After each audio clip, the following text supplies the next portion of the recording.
Show. We're on the air. I'm starting this show machine. Show for show. Are we on the air? Are we here? Are we here? Are we here? Are we here? Are we here? Are we here? Yeah, a little bit of a delay, but I believe that we are on. Let's do a little sound check.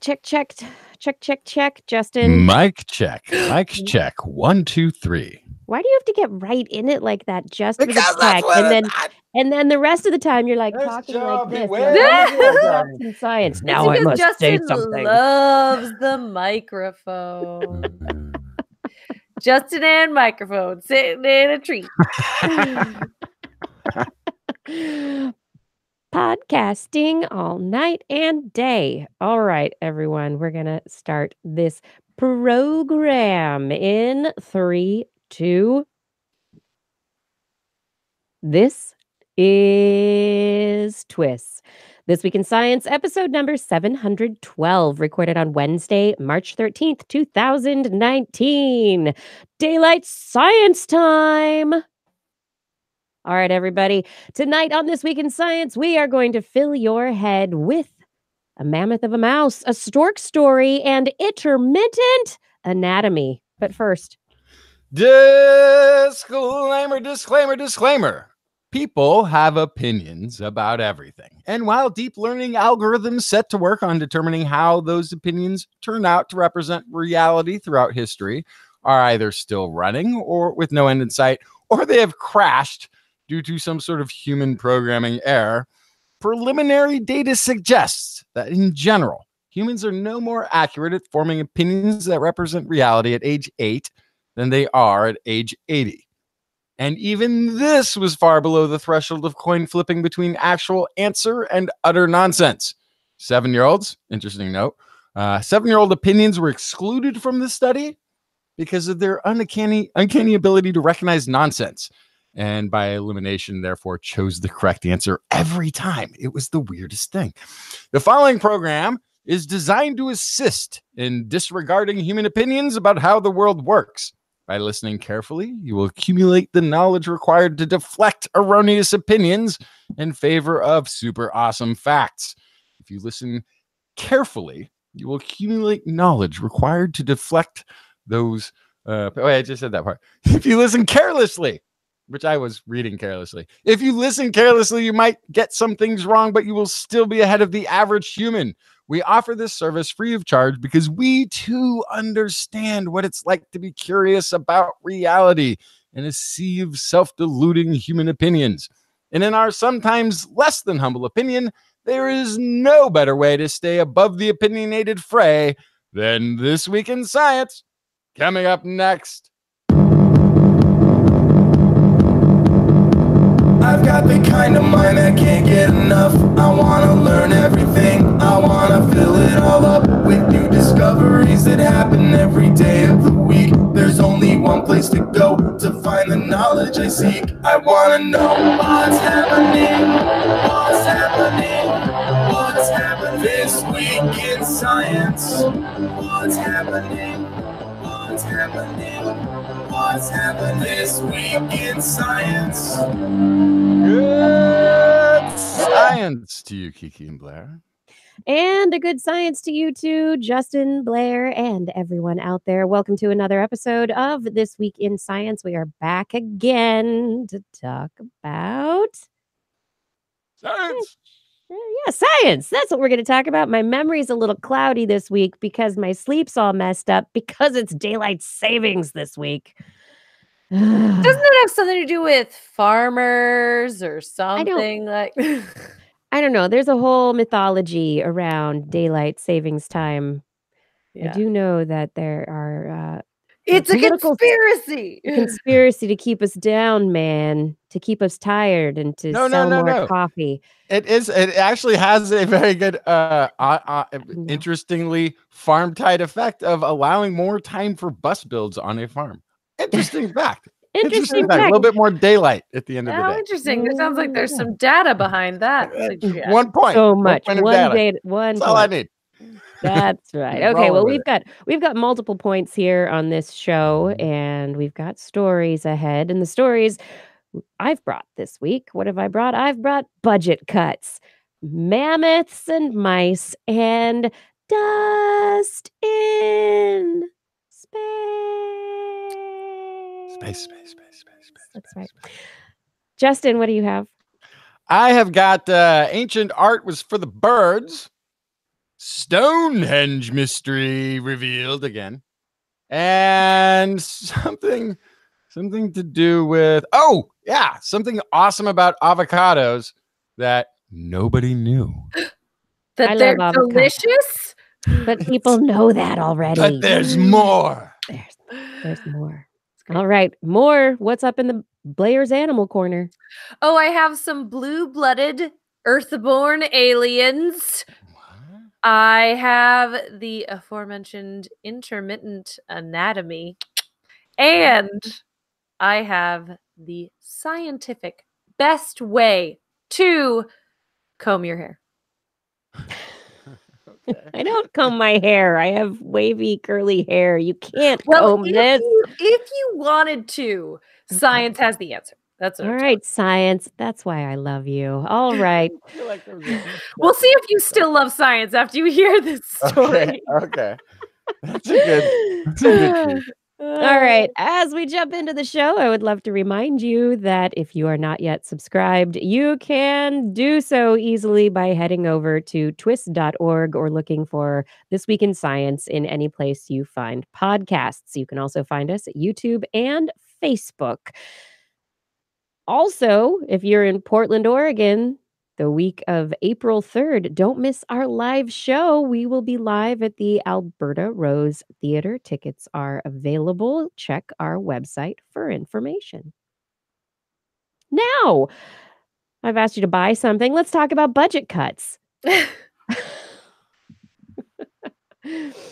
All right. So the Trump administration came out this week with its proposed budget for fiscal year 2020, which would go into action in October of this year. However, between now and then, there's going to be a lot of back and forth between the administration and the and Congress, because that's usually what happens. The president goes, "Here's a budget. This is what I think we should do," and then Congress goes, "No, but you forgot about my corn subsidies," or whatever. Very important. Very important. Or you forgot about our part, that little widget that is being built in our state for the SLS rocket. And so we think that we should continue putting money on the SLS rocket because that'll bring money to our state because we are creating a widget. And so there are lots of back and forths between now and accepting the budget. This is just a proposal. However, they're just a hack job when it comes to science this year. Seriously, the president's request represents there is a significant reduction across the board for everything, pretty much. So federal science agencies, 13% cut for the National Institute of Health, 12% cut for the National Science Foundation. R&D investments for 2020 would be an investment of overall about $134 billion, which, if enacted, would be 11% lower than the $151.5 billion that's being spent this year on R&D. Significant reduction. Meanwhile, Kevin Drogemeyer, the new presidential science advisor, says this is an important down payment on America's future. And I'm wondering where the reduction in R&D, research and development, is leading to an investment, a down payment in America's future. Just wondering how he ties that together. However, he does go on to say that the budget, quote, promotes responsible spending by prioritizing high-impact programs that have been shown to be effective. All right. So to quote a mid-last century philosopher, Gomer Pyle, surprise, surprise, surprise. Uh-huh. Yeah, we had to know this was coming from this. Yeah, for sure. Like, I mean, Yeah. why would we want to know stuff? Right. Yeah. Well, it's just a matter of priorities. And so, a new pediatric cancer initiative at the National Cancer Institute is going to receive $50 million for drug discovery, studying biology of pediatric cancers, pool data from cancer cases and existing data sets to create, quote, a comprehensive shared resource to support childhood cancer in all its form. And it would begin an effort that Trump proposed in his State of the Union, a 10-year-long pediatric cancer research initiative that would total $500 million. Which actually So is going to get great. more data going forward than was currently available Yeah. because of the repealings of so many emission standards. There is that aspect of some things are being repealed and the money gets repurposed to other things. Yes. NIH's Centers for AIDS Research would receive $6 million to reduce in a goal to reduce HIV infections by 90% over the next decade. And this proposal would maintain the consistent level of $500 million for NIH's one-year-old Helping to End Addiction long-term initiative to combat opioid addiction. So there are some issues that are going to continue getting money, but others that are not. So, like I mentioned going into this, the SLS, the Space Launch System, may not be getting money that it needs to get off the ground. NASA, their proposed budget would drop 2.2% from this year's levels, with more than 8% going down in its science portfolio. Well, I heard that space was full of women now anyway, so Well, and I think Just I let think it is the go. fun juxtaposed to the proposed Space Force, which will apparently be stationed at Space Mountain in Disneyland because they can't actually get off the planet. They got the uniforms, they designed those, but they're doing their training down here because we haven't worked on the program to get up there again. So going to space, though, the idea is that instead of creating the SLS, that that the budget would be used to fund a commercial space launch system. So the Europa Clipper mission, which is the next flagship science mission, instead of going up on an SLS rocket, would be a commercial rocket in 2023. Additionally, there are missions such as the Wide Field Infrared Survey Telescope, as well as Earth science missions, the Plankton Aerosol Cloud Ocean Ecosystem Satellite, and the Climate Absolute Radiance and Refractivity Observatory Pathfinder have been suggested to be canceled. Congress has blocked these proposed cuts on previous occasions, and so it is likely that they will do this again. There are also continued budgetary funding for Mars, the next Mars mission, and also the James Webb Space Telescope. We're going to it's almost there. We're going to launch it. Keep giving it money. Let's get there. It's going to be amazing when it gets to space. It's going to be cool. So money still goes there. It still goes there. Okay. Yes, money's still going to go to the James Webb because, I mean, we're almost there. Could you imagine taking the money away from the James Webb program now? I know. It would be very sad. The EPA, there's proposals to axe climate and research programs. The budget would shrink by nearly a third from $8.8 billion to $6.1 billion. There you go.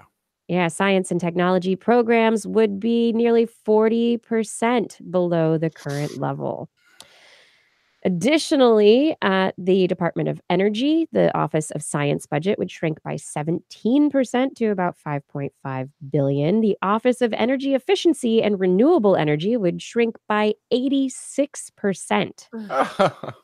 We forget about efficiency and renewable energy. We don't need to do that anymore. Good Lord. So what I'm hearing I'd love to know the logic there. God, is just so hold on. So I am always the non-cynical one here, right?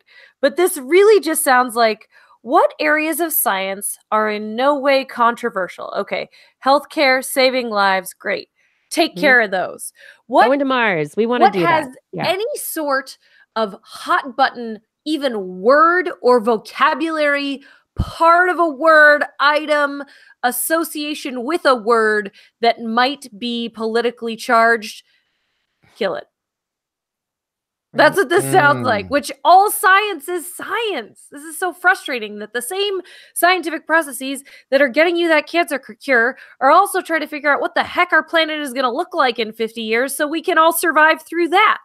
It's all about survival, but one of those things has a political agenda, which is so frustrating. Yeah. Well, I mean, it's a pretty clear lobbyist agenda with the reduction in renewables. I mean, that's just absolutely bare naked truth. That serves a very specific donor class and industry. Period. End of anything else. But even beyond that, the general goal of the White House this year is to cut spending on domestic and foreign aid programs and to increase spending on defense. And that is the goal. They don't have enough money over there, so certainly. Well, anyway, what this all means is these massive cuts, like I mentioned in the beginning of this, that these cuts are going to be cuts to programs that are things that members of Congress want to stick around. The members of Congress are going to fight tooth and nail to keep some of these things in. Spending caps may change. Over the past years, spending caps have increased because of these budgetary fights that the president and Congress get into. So we will see how it plays out and where the spending ends up. But that is the proposal as it sits at this point in time. Yikes. And moving on up from that really fun news.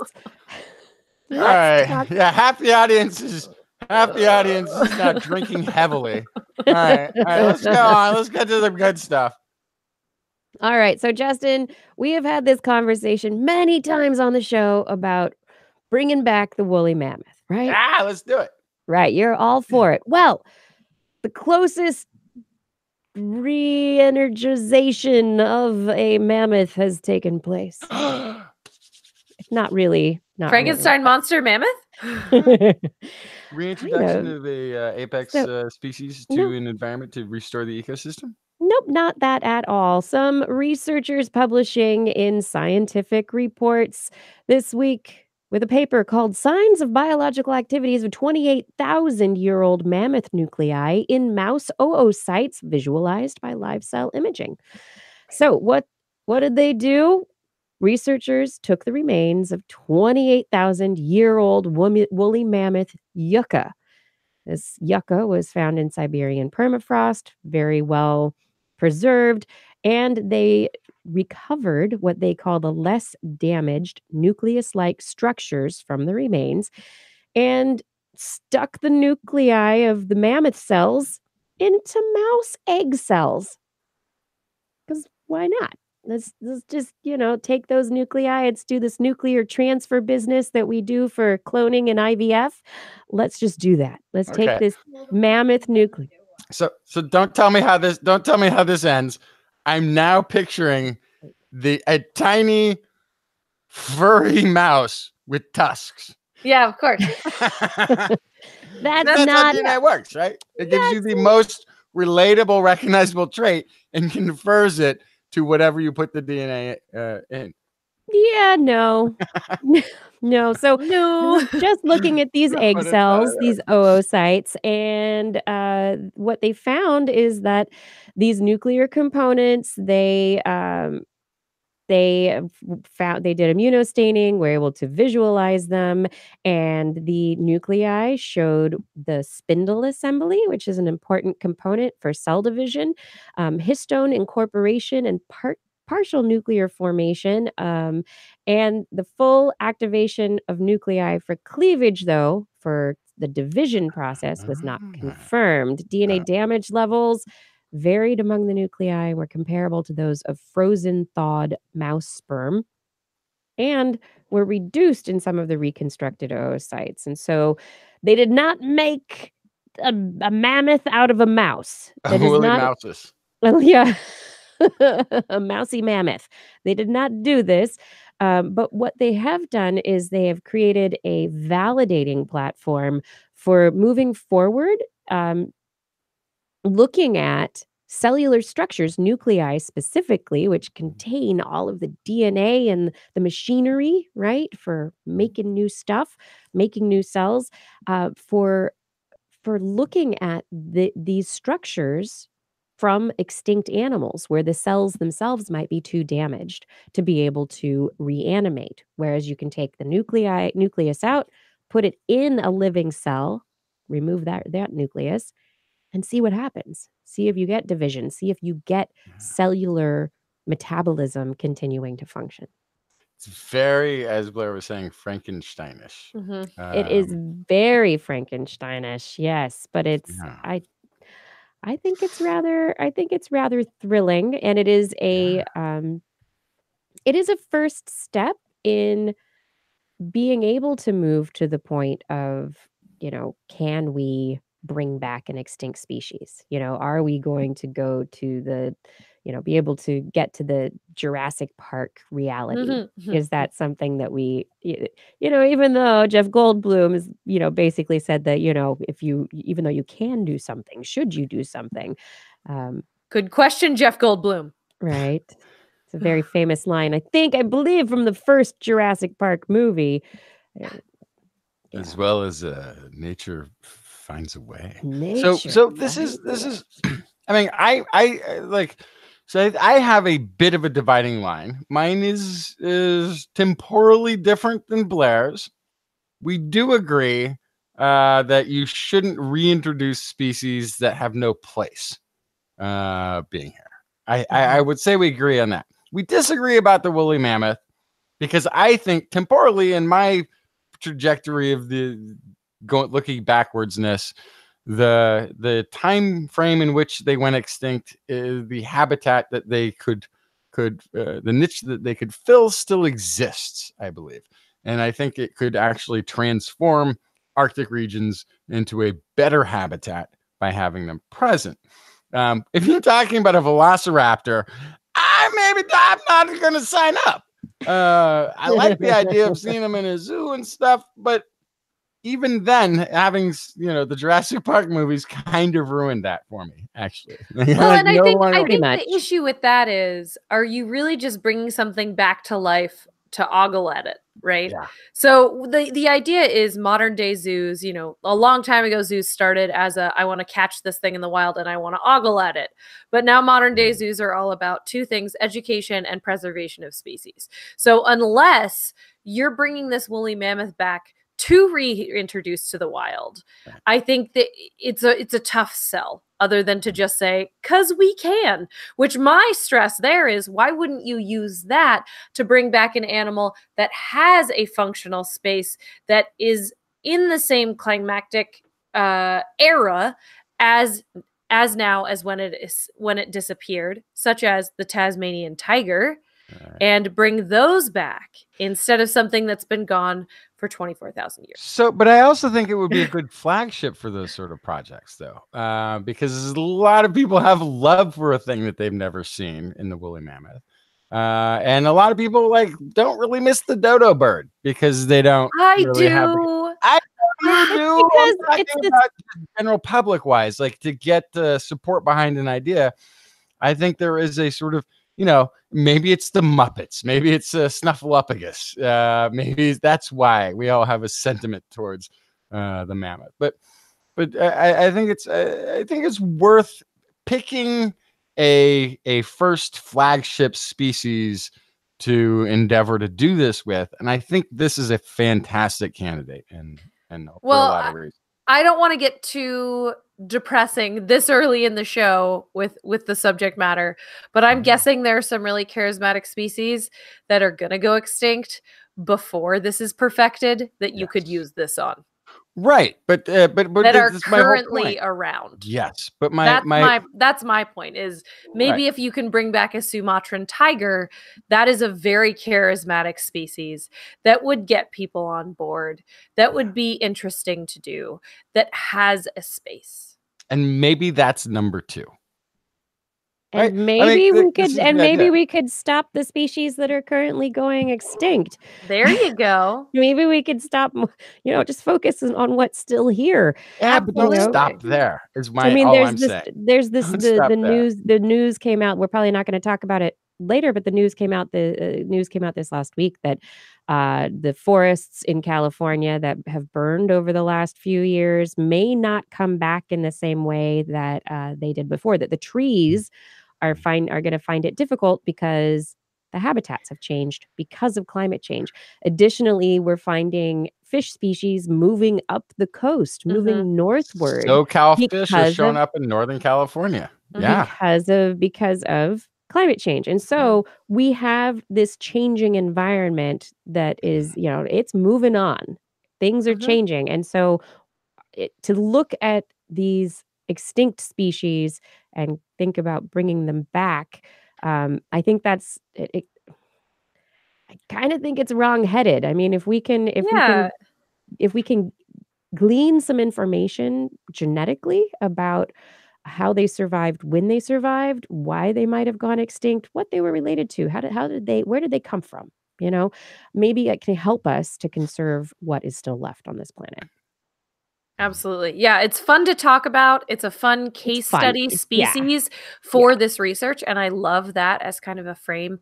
But yeah, I completely agree. I think that if you're looking at a finite amount of resources, as the first story reminded us all, there might be better use of that. Right. But again, we don't have to only do one thing. And I'll end it, and I won't go on and on about this, but I look at the mammoth question not just about bringing back an extinct creature for the ogle value.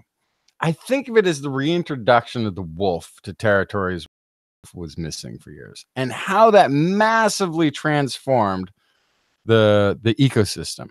And I do think that we may be underappreciating some of our more Arctic regions' potential ecosystem robustness because an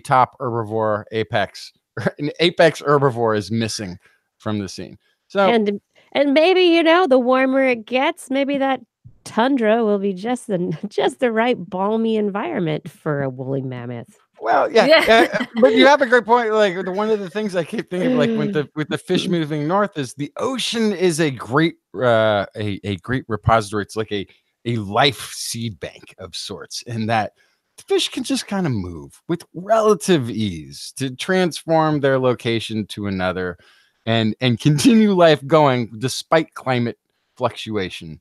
Whereas, the terrestrial critters have a bit harder go at it. It's hard for everyone, just like daylight savings time. Justin, tell me a story. Oh my gosh, I don't know if I have one ready. Oh, here's one. This was published in the journal L'Anthropologie. University of Barcelona researchers found a rock, which by itself is not that impressive. But this particular rock had carvings that depicted a story.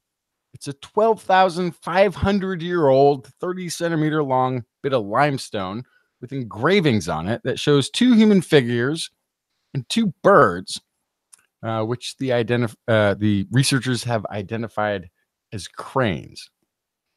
This is quote voice of researcher Inés Domingo. This is one of the few found scenes so far which suggests the birth of a narrative art in Europe.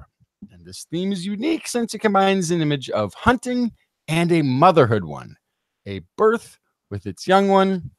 In the represented scene, the birds catch the attention. They are copied or chased by 2 human figures. We do not know the meaning of the scene for prehistoric peoples, but what it says is that not only were they regarded as prey, but also as symbols for European Paleolithic societies.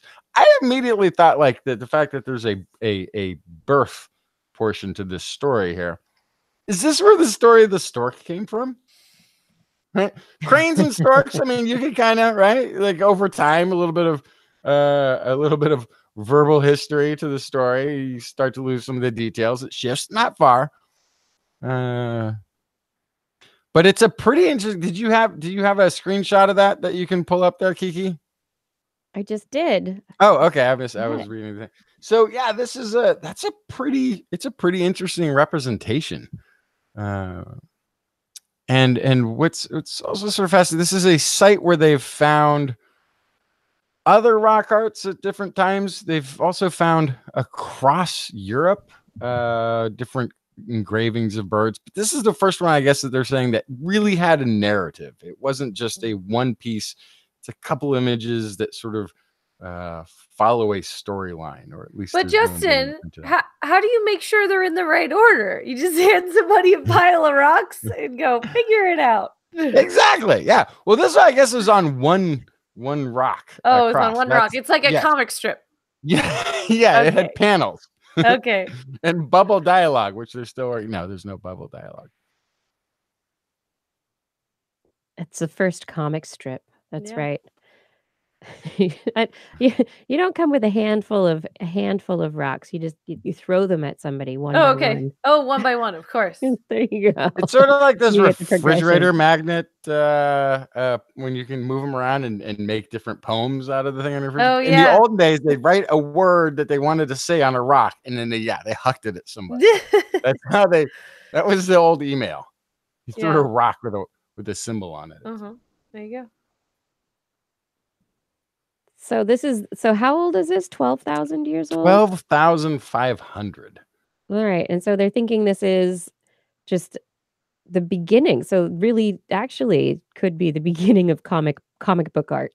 The first anime. The first anime. That's right. Look, they're flying. Throwing the rock. Want to see a comic book fly? So I mean, other interesting things around the site. I mean, it sounds like this was a pretty, 12,500 years ago. They found flint tools, so these were likely fire users, which matches that point in history just fine.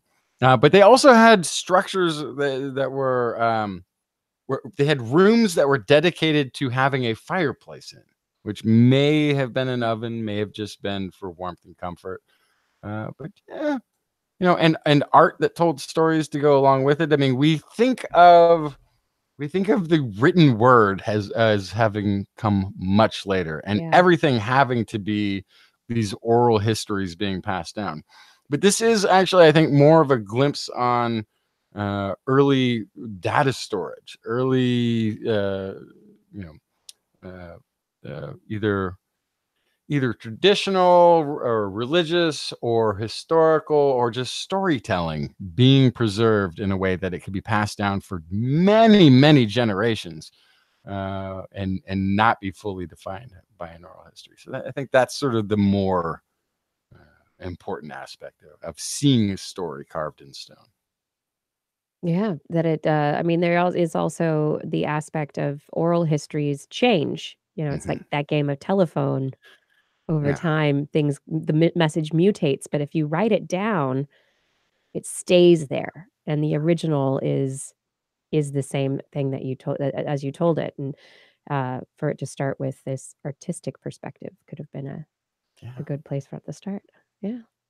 Language, math. Where did it all start? When did we get going? It all started back when we were animals. Oh, and guess what? We're still animals. Right. It's time for Blair's Animal Corner. With Blair. She loves our creatures, great and small. Biped, millipede, no pet at all. You want to hear about animals? She's your girl. Except for giant pandas and squirrels. Man, I'm what you got, Blair? The Verticomb jelly. The phylum Dinophore. The majestic sea creature with no butthole. Hey, what did you just say? What did you just say? The marine creature without a butthole? The Marine Biological Laboratory in Massachusetts. Lead biologist Sydney Tam has spent a considerable amount of time filming the warty comb jelly pooping. Why do you ask? Well, the phylum Ctenophore comb jellies, they are what we've considered in a lot of ways the most ancient, quote unquote, complex animal. Before that, all animal life, to our knowledge, only had one opening. The same place where food went in, waste went out. Really? Yeah. So other jellyfish, sponges, anemones, all these things, right? The ctenophores are the first time that we start to see this dual opening. So protostome versus deuterostome. So that you have this, like, you have the secondary opening. So they have a place where food goes in, and then they have an anus where waste exits that is separate, that is distinct. So they have an entrance and an exit and a kind of this one-way digestive system. So what's interesting about this, though, is that in Dr. Sidney Tam's observations, he was unable to find said anus. What? Yes. Wait, I thought he was a poop photographer. Yes. And yet he doesn't know where to set up the camera. Correct. This is what you're telling me. So when it is time to defecate, there is a very clear opening and this waste escapes. But in between defecations, the anus appears to be invisible. Appears to be. Appears to be invisible. You can't see it. Cannot see it. So this is both by the naked eye and by microscope. They cannot find this thing. So there is no documentation of a, quote, transient anus in any animal that we know of. Wait. Say that. What is that? This is the first transient? time a transient or an intermittent anus. You could go either way. Yes. So these jellies, they gobble up tiny crustaceans. They eat baby fish. They go through something that looks basically like a mouth with lips. Then the meal goes down the throat, down the esophagus. In there, it grinds up the food, and it goes into a funnel-shaped stomach. Bulky components that can't be digested go back out through the mouth. So it's like they're barfing. And then it's almost like an owl pellet, if you think about it, really, right? And then the rest goes into these canals that distribute nutrients around the body. Remember, they don't have a fully fledged circulatory system like we do. So then at this point, there are two canals at the very end that are shaped like a Y.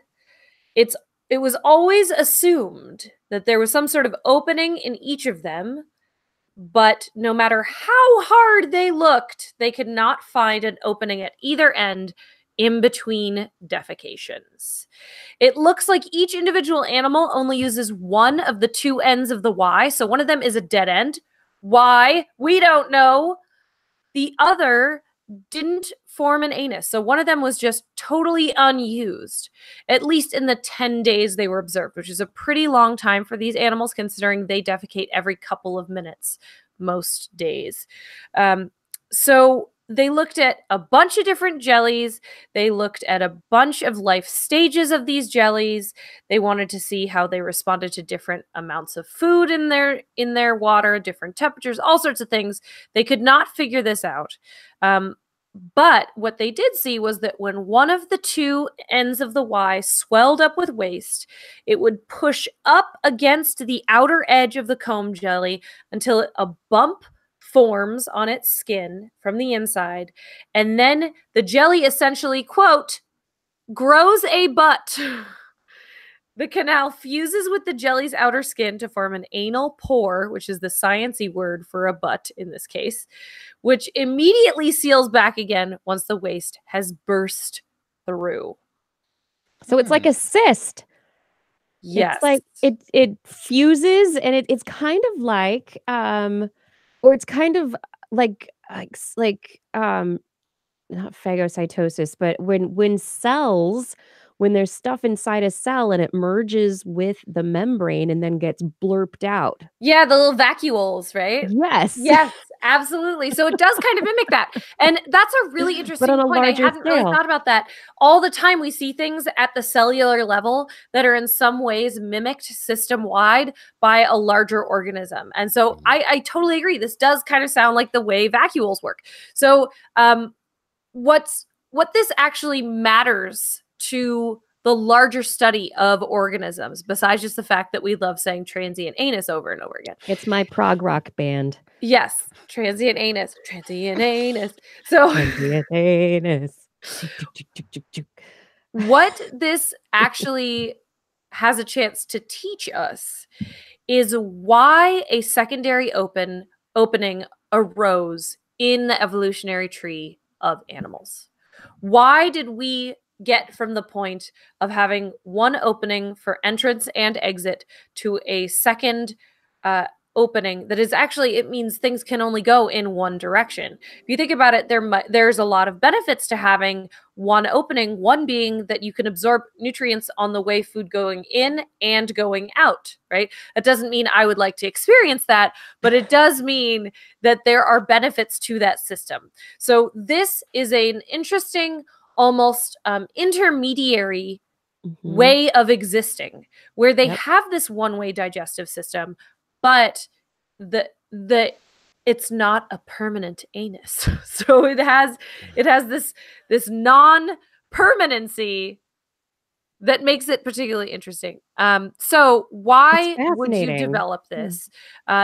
This is, as far as we know, the very first example of an animal with a dynamic opening. There's another sciencey word for this thing, dynamic opening. It is possible, they do admit, it is possible there is some sort of structure lurking that has not been identified. So there could be an anus there all the time. Hence the apparent invisibility. Right. So there is a possibility that there is a structure there that we're not recognizing. But as far as we know, this is something that it's basically they're breaking their skin every time they need to poop, which is, as I said, sometimes every couple of minutes. But it's always at the same end? Yeah. They have one that's always a dead end, is that right? Yes, yes. Yep. Okay. So this, though, if nothing else, is proof positive of a species that could have had two anuses, but found it to be ineffective. Just the one butthole is enough for me. One is apparently all you need. Yes. And although I do think we need to, we should probably get a genetic sample of Sarah Silverman, who also claims not to have one. Right. Yes, I have heard about that. We'll see how closely related they are. We need to do phylogenetic analysis. Maybe the truth is Sarah Silverman has a transient anus. Transient, yes, absolutely. So I guess TWIS listeners tweet at Sarah Silverman to ask her if she's a tenophore at this point. I don't know. Are you related to the warty comb jelly? Yeah, for sure. We want to know. So a transient anus. So instead of just having the mouth, that one opening that acts in both directions, they have the mouth and then the transient anus. And this I'd love to see I would actually like to see how this particular comb jelly fits in to the evolutionary tree. Where is it?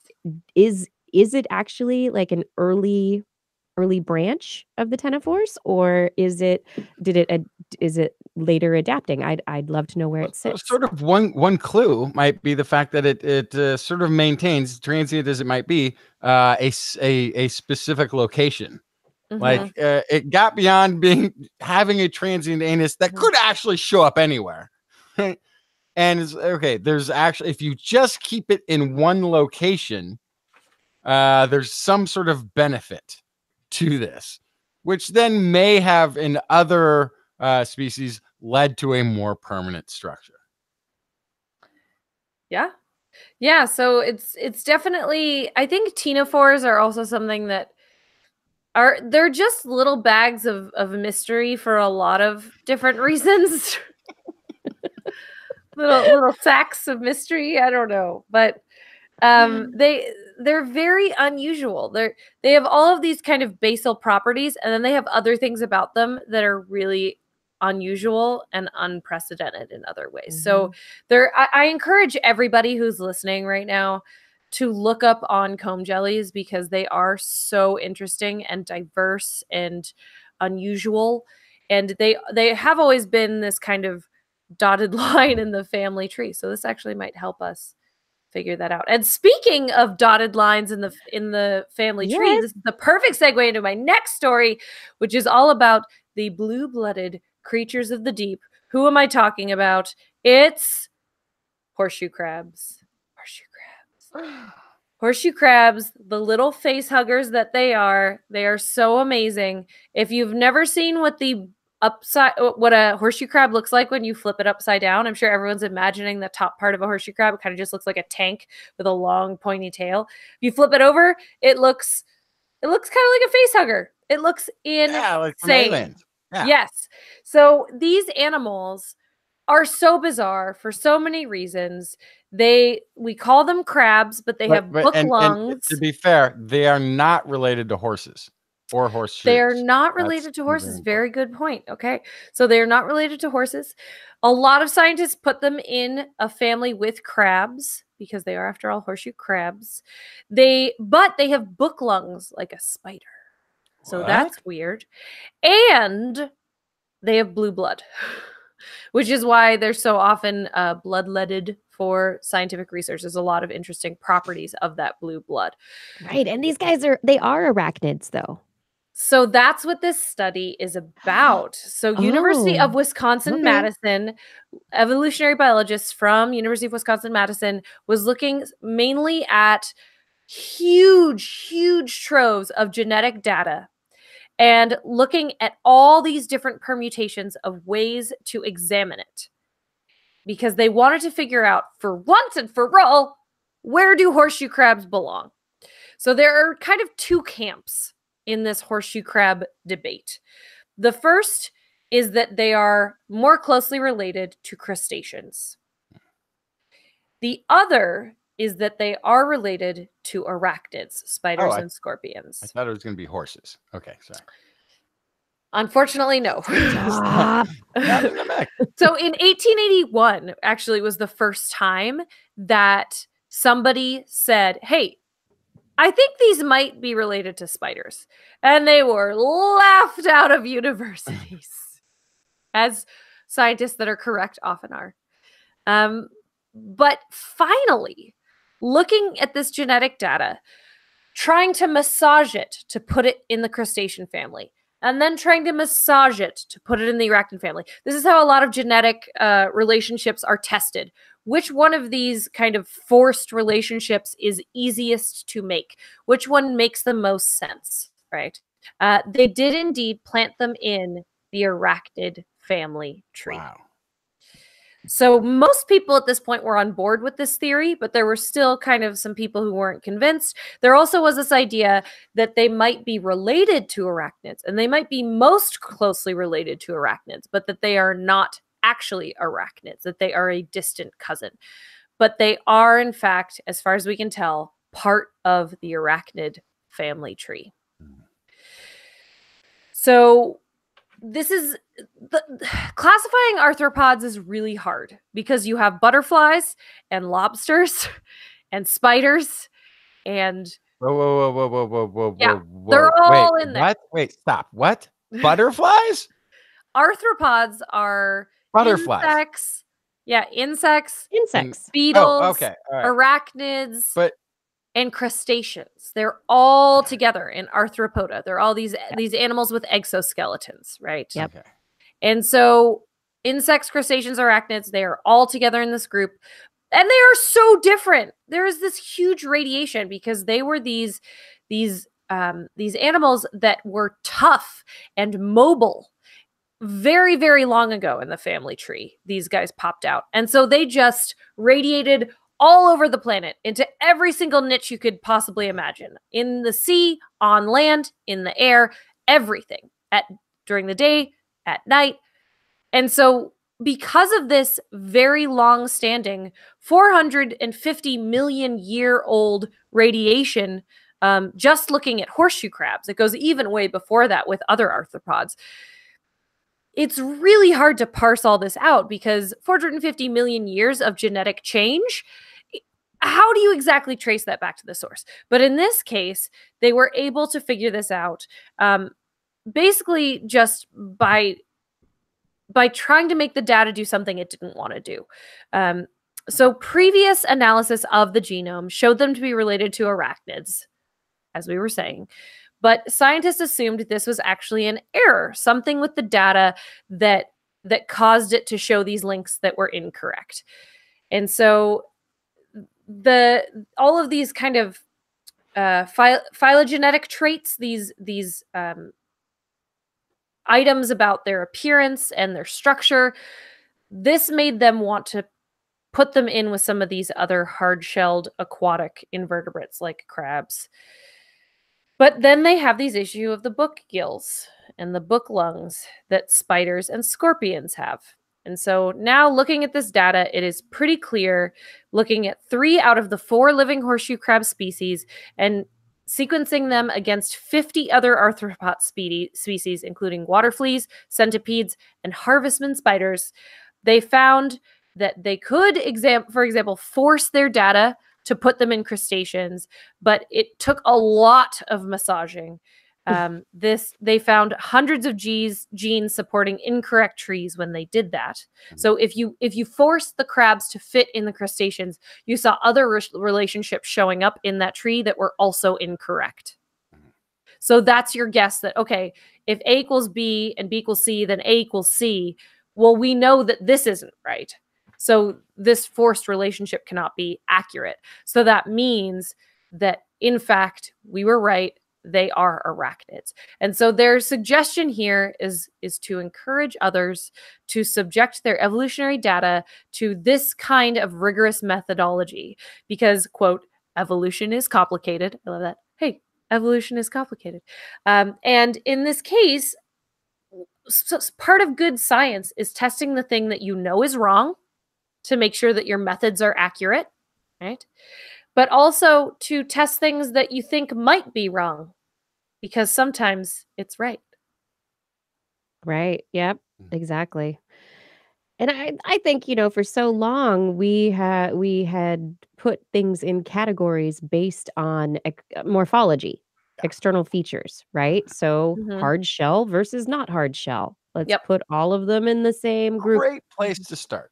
Yeah. It's a great place to start. But now we have genetic information that goes beyond that so that we can get molecular clocks and we know when mutations have taken place and we know, when something arose versus another trait. And so we can actually start getting a lot more accurate. And so we need to revisit these relationships as we dig up. And as they said, evolution is complicated. It's complicated. Birds and bats aren't related. Porcupines and hedgehogs aren't related. There's this really tricky, confusing thing called convergent evolution that will mess you up every time. It does. It's a beautiful thing. And one of the sort of interesting thing I thought about your story was too that they put it before the geneticists to decipher. And the geneticist, spider. The closest match, spider. And they said, no. No, you're doing it wrong. You're doing it wrong. No way. Force it to be, if we force it to be a crab, okay, then we'll take out the misses, and that just means that crabs aren't related to crabs. Okay, that doesn't really work. Yeah. Right? No. Okay. So let's go back to, morphology is all that we had at one point. And so it was a perfectly acceptable way of defining the past. But now that we have this deeper dive, this great insight into how these things may have come about, there's a little bit of rewriting that needs to be done. Absolutely. Keep searching. Never like the give up. Horseshoe spider. Never give up. Never surrender. Never surrender. Never accept the status quo. That's right. Let's keep changing and making our understanding change the name now. better. That's the next step. They need to change the name. The horseshoe koala bear, scorpion, horseshoe crab, horseshoe spider, horseshoe water spider.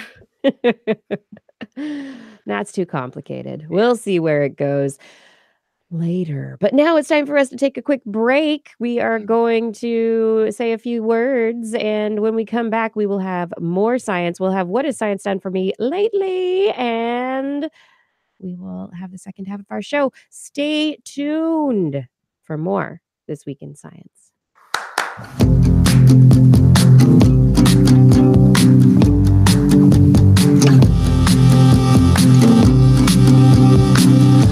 Can't explain things you've heard more than intuition. A lot of research shows the way to go. New conclusion. The methods of hypothesis and patience are the only things I need. Hey everyone, thank you so much for listening to the show today. We really appreciate that you have joined us once again for another journey into the world of science, conversation, curiosity. If you want to see it live in person, you got to be in Portland, Oregon on April 3rd. We are going to be broadcasting live from the Alberta Rose Theater, and tickets are now available. You can find information at our website with a link to where you can buy those tickets. Don't forget, April 3rd, Alberta Rose Theater, live TWIS. For other stuff that's twisty and good, you can always go to TWIS.org. TWIS.org is the place where you find all sorts of information about This Week in Science. Find the latest episodes, and you can find ways to support TWIS and keep us going. Right now, we are 100% listener supported, and to keep us that way, we need you to continue helping. That's right. So, ways you can do that, click on that Patreon, click on the yellow donate button on the sidebar. That will take you to a PayPal link where you can donate an amount of your choosing. If you click on the Patreon link at the top of the page, that will take you to our Patreon community where you can choose to become a patron. Click that red button. At an amount of your choosing, you will be charged once per month. A pretty good level of support is $10 a month. That's right, $10 a month. It's about $2 an episode, same as a cup of coffee. 1 cup of coffee a week. Cup of hot chocolate is more expensive than that. That's right. Steamy beverage or a couple of hours of TWIS. And we will thank you by name at the end of the show. And for every amount above that, we will thank you by name at the end of the show. If you would like to support us another way, if you're the kind of person who likes T-shirts and other things, you can click on our Zazzle store link, which will take you to the place where you can find all the TWIS shirts, all the mugs, all the tote bags, all the things with the TWIS logo on it that you can wear and proclaim your enjoyment of TWIS through a T-shirt. Or you can find more creative items such as the Mammoth lumbar pillow. These are artistic items from the Blair's Animal Corner calendar that she produces every year. This is original art that has been made into items that you can wear, and a portion of the proceeds for all this stuff goes to support TWIS. That's right. Another way that you can help us out is by subscribing. That's right. If we know you're listening, if we can see that you're subscribed, that does help us out. We know how many listens we get. You help us understand how things are working for the show. Subscribe. Get a friend to subscribe. Another person subscribes, maybe another person will donate to us on Patreon. It's kind of how it works. And you can help us by finding more people to listen to the show and watch the show. That's right. Click the subscribe button, YouTube, iTunes, Google Play. Those links make it super easy to be able to find us on the major players in the media space, this new media space. And finally, at TWIS.org, if you haven't been there before and you don't have any pop-up blockers, you should be able to find a form to subscribe to our newsletter. So if you have not yet subscribed to our newsletter, you can do that. Or you can email me and let me know that you would like to subscribe. In the meantime, thank you so much for listening to TWIS. Thank you for watching. We appreciate your support. We could not do this without you.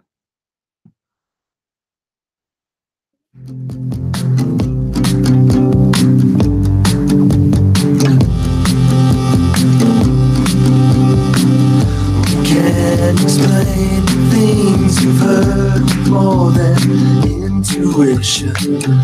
A lot of reason shows the way to go. New conclusion. The methods of hypothesis and patience are the only things I need. Put on a pair of goggles and go looking for the things I couldn't see. The answers lie somewhere within this scatter plot. Our first assumptions were correct. Please prove the rest. It's hot. The methods of hypothesis and patience are the... And we're back. You're listening to This Week in Science. What time is it, Kiki? You know, it's time for What Has Science Done for Me lately? Yeah, what has science done for me lately? Well, what has it done for you lately? We have a new letter this week from Ashley, Minion Ashley. Ashley writes in and says, my WHSDFML. That's a mouthful. We should have planned that better. I know, the acronym's a bit much, right? Ashley says, my what has science done for me lately is more what has science done for a stranger lately? I've been on the nonprofit bone marrow donor registry from bethematch.org for 9 years. Last month, I donated peripheral blood stem cells for a person who I was matched with, a patient with ALL, acute lymphoblastic leukemia. This is often the last resort for someone battling this disease. It was a simple process for me, 0 side effects other than the wonderful feeling that science has discovered a simple and effective method that let me give a stranger another shot at life. The standard method of blood stem cell donation used to be bone marrow aspiration, where the cells are obtained by drilling into a bone and sucking out marrow. Needless to say, this life-saving process is painful, invasive, and requires significant recovery. Scientists developed a drug to help stimulate blood stem cells in cancer patients receiving chemotherapy and realized it was a good way to stimulate bone stem cell production in donor patients. After 5 days of injections with this medication, my white blood cell count was high enough to have the blood stem cells harvested through apheresis, similar to platelet collection. A small amount of blood was removed, the desired cells harvested, and the remainder of the blood was put back. After a few hours, enough cells were harvested to be able to repopulate the recipient's entire blood system. I felt totally normal 2 days later after essentially providing a life-saving organ transplant. Wow. I encourage all TWIS listeners to sign up to be on the registry. Donor blood stem cells are used to treat many different, mostly life-threatening diseases. It is quite rare to match with a patient, so I feel particularly lucky to have been able to do this for another person. Check out bethematch.org to learn how to get on the registry. Thank you to the 3 of you for bringing amazing science to the spotlight every week. Kindest regards, Ashley. So Ashley is a good person because based on being on the registry for 9 years meant that she signed up for the very painful transplant in the first place. And when it came time to donate, they had found an easier way to, give her 2 days of recovery and feeling totally normal, but had signed up 9 years ago when this was not a painless procedure. And yeah, bethematch.org. You never know. Yeah, you might end up helping me. It's true. Yeah. Yeah, you never know who that might go to. Might go to a mother of children where Most mothers are mothers of children. That did not come out. I'll just throw this clarification in there. There are a few mothers of not children. I meant to say single mother is what I meant to say, and I just couldn't put those words together. Or, a scientist. You never know. A single guy with a podcast. Or a single guy with a podcast. A little longer. Who knows? Yeah. You never know who you might be helping. Absolutely. Yeah, and it sounds like it's not as bad as it used to be. It makes it much easier for just about anybody to be able to be a donor. That's thank you for asking. Ashley. Yeah, thank you for bringing this story. this letter, this experience that you had, and also for sharing that website, bethematch.org. And I hope that some of our listeners do take you up on your request. Everyone out there, remember, you can send me a message. What has science done for you lately? Tell us. Tell everybody out there. Talk to us. Let us know, because this is a wonderful, uplifting portion of the show where so much in life can get us down. Let's talk about the things that remind us about the good. What has science done? Let's talk about some good things. And what did you want? A song, Blair? Yes, I want a Yeah. musical. You Hold want a on. musical? I want a musical WHSDFML is what I want.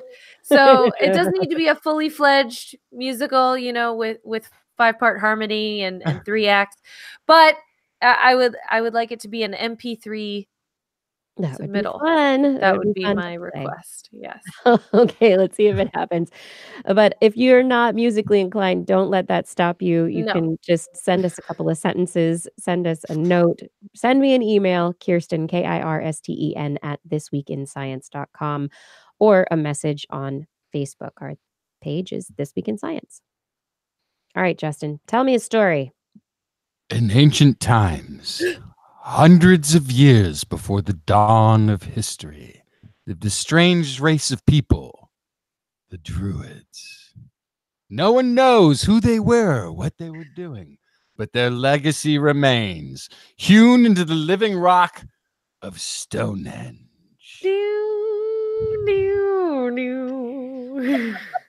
Oh, do we need a theremin? I'm really tempted to like go into the full like Stonehenge.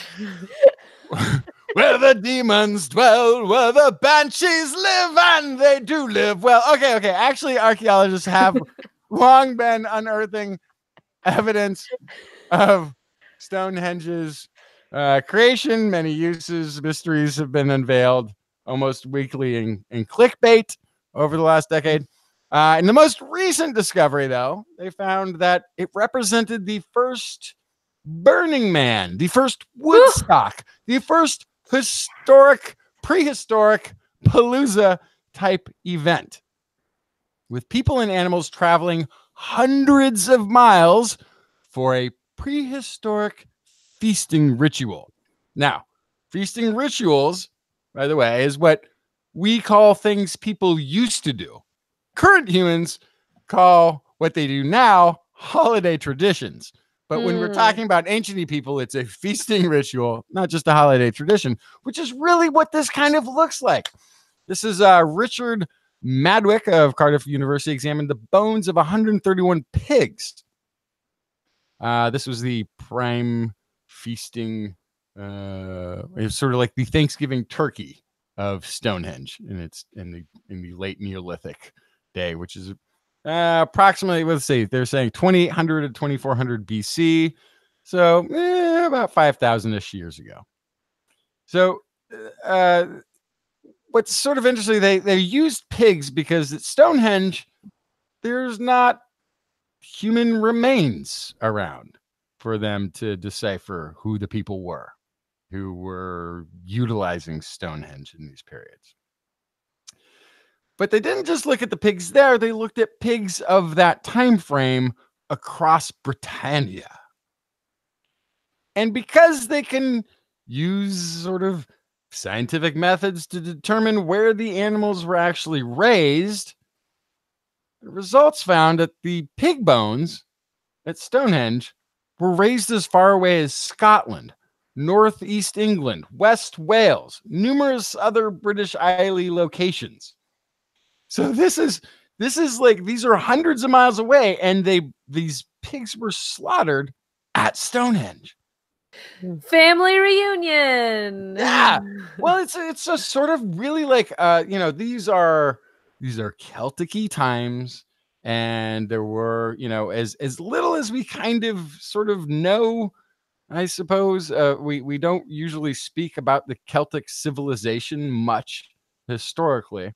It was very broad. It was, Iberia up into Germany, France. It was in Britain. It was kind of a widespread thing. But to see a large cultural event that could span this sort of a region of territory in that day and time does sort of alter maybe a little bit our perspective of what communication was like in that time, because these things don't just happen spontaneously. Everybody sort of had to know and plan. We're going to spend several weeks traveling to this place. We need to plan on it. Yeah. Quotey voice of Richard Madwick. These gatherings could be seen as the first united cultural events of our island. I'm assuming he's British of some sort.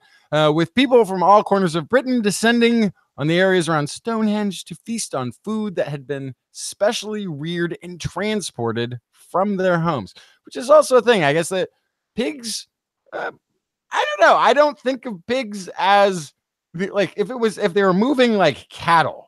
Like it could be a cattle drive to Stonehenge, and that's sort of you can imagine that being done pretty efficiently. But pigs have short legs. It's just nothing against pigs, but they just can't possibly walk that fast. Like this must have been.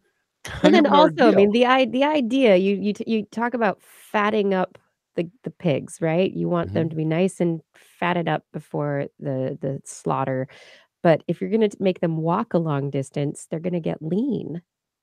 Well, but they're probably eating all of the leftovers that the humans are eating while they're moving, right? So I wonder if that's helpful for a bunch of reasons. It probably keeps their camp cleaner. It keeps away potential predators or scavengers, but it also means they don't have to wait for them to graze. If they were cows, they could just throw them their leftovers and eat and be done. Yeah, so according to Madwick, though, one of the things that he found very interesting is that that there was a big resource investment in taking your local pig and bringing it to this, almost like a livestock market kind of a thing, because procuring them, the Cody voice, procuring them in the vicinity of the feasting sites would have been relatively easy.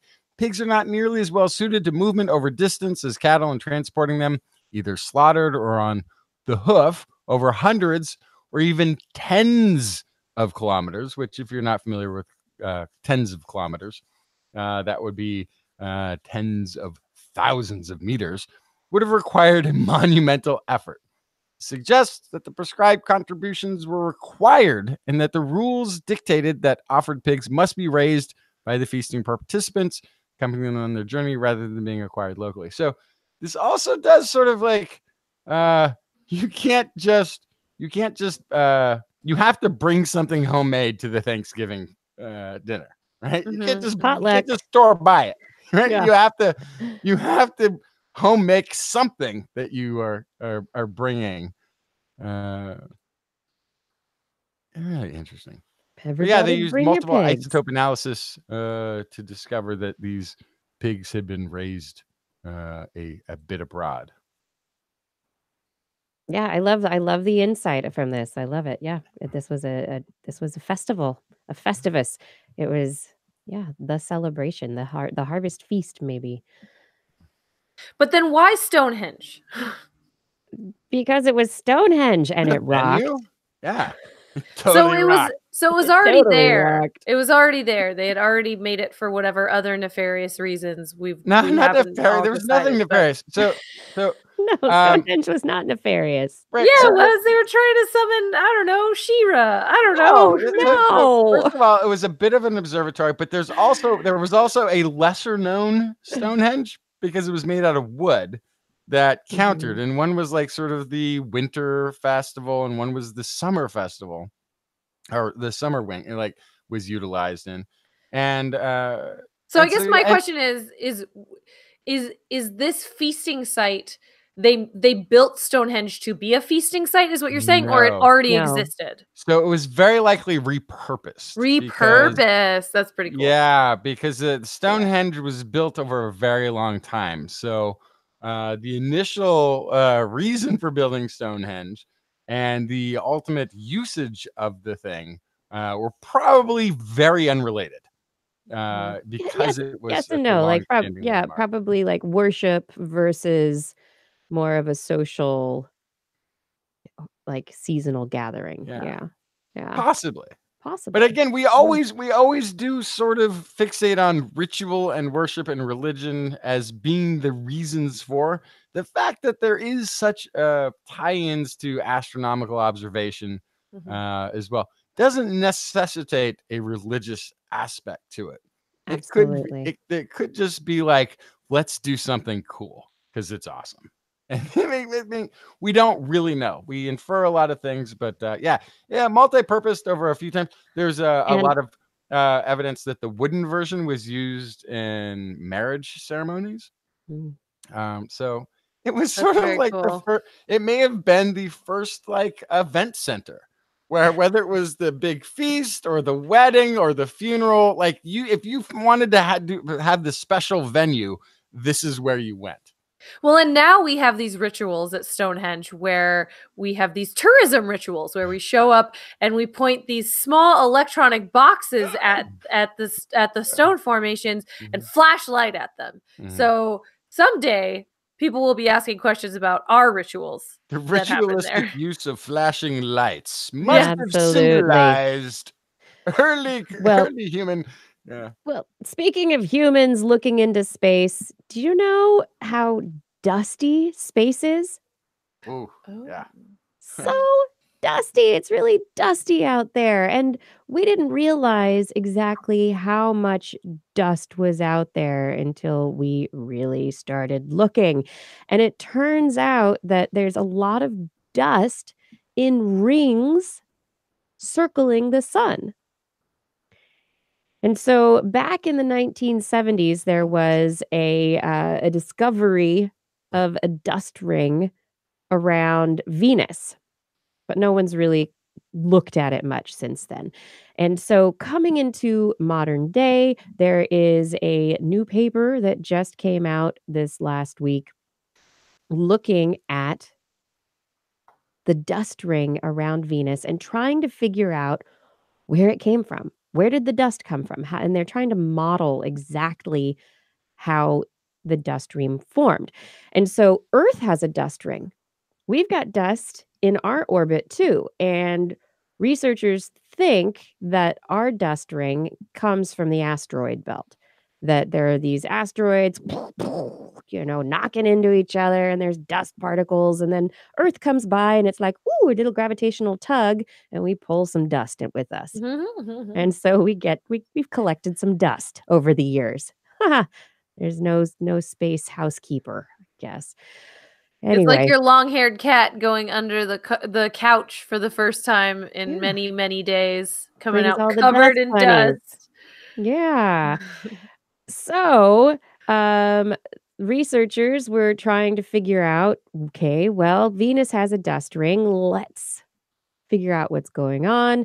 They've been looking at these German-American Helios space probes data from back in 2007, and then they confirmed all of it with stereo data in 2013.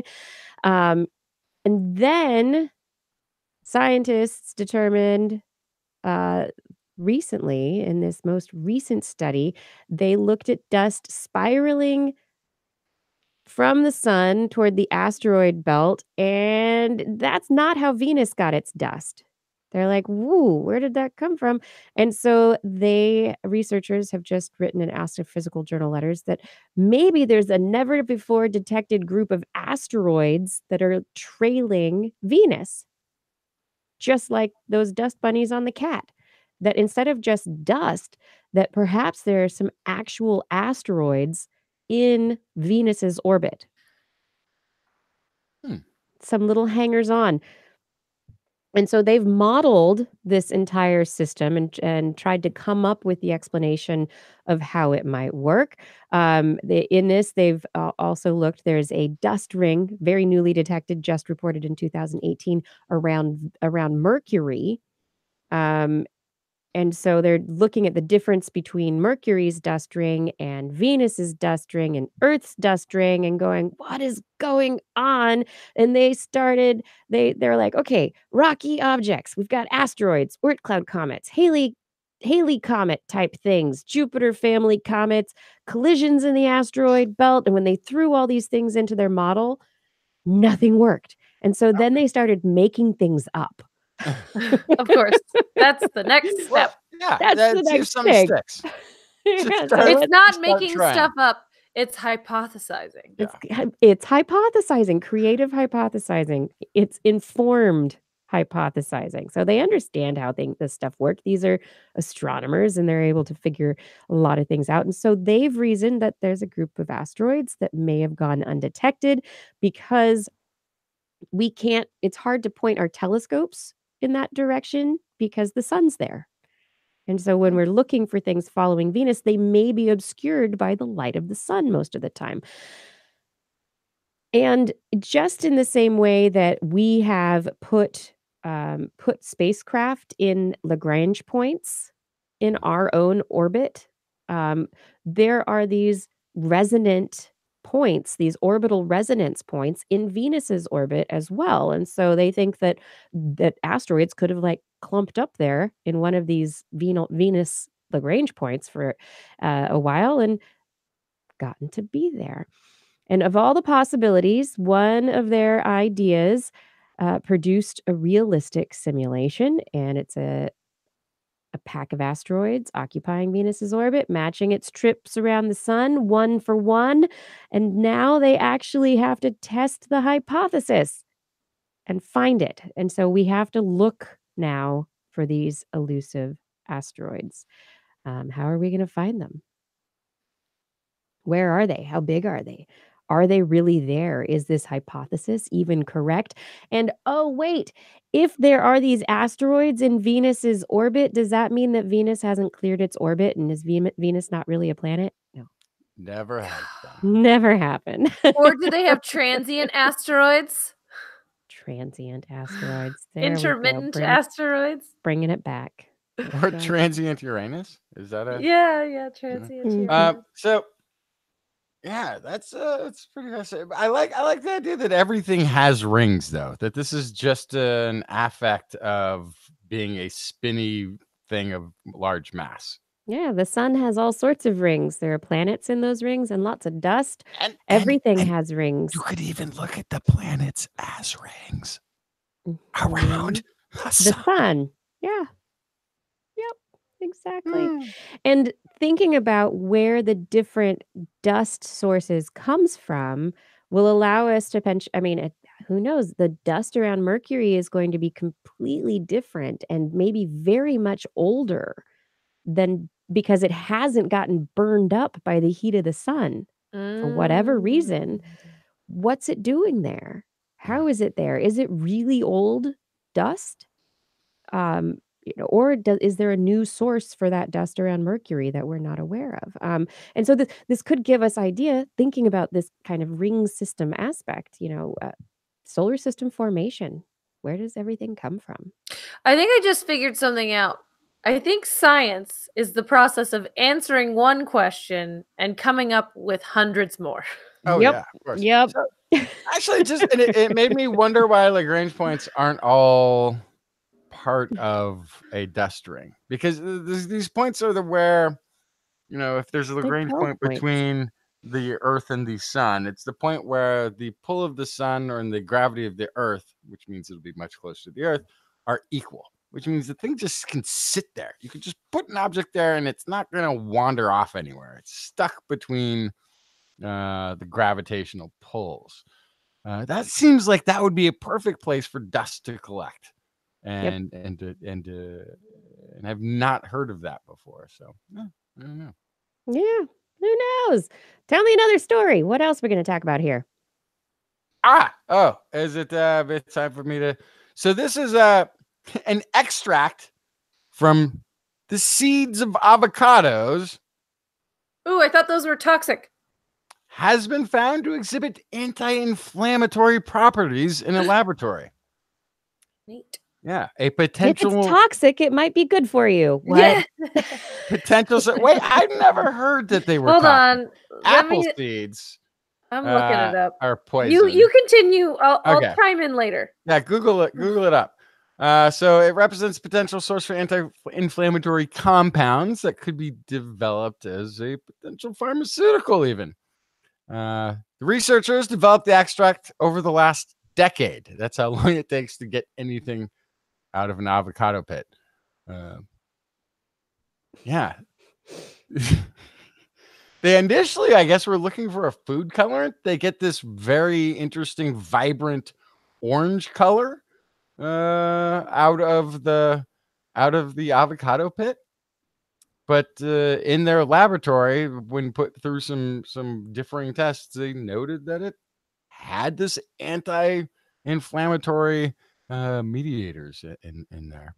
So what they did is they used cell culture models and enzymes, important immune response to inflammatory disease. A class of immune cells called macrophages were grown in petri dishes and activated with a pro-inflammatory stimuli in the presence or absence of the avocado seed extract. The researchers measured the production of pro-inflammatory mediators and signaling pathways in the cells after treatment with the extract.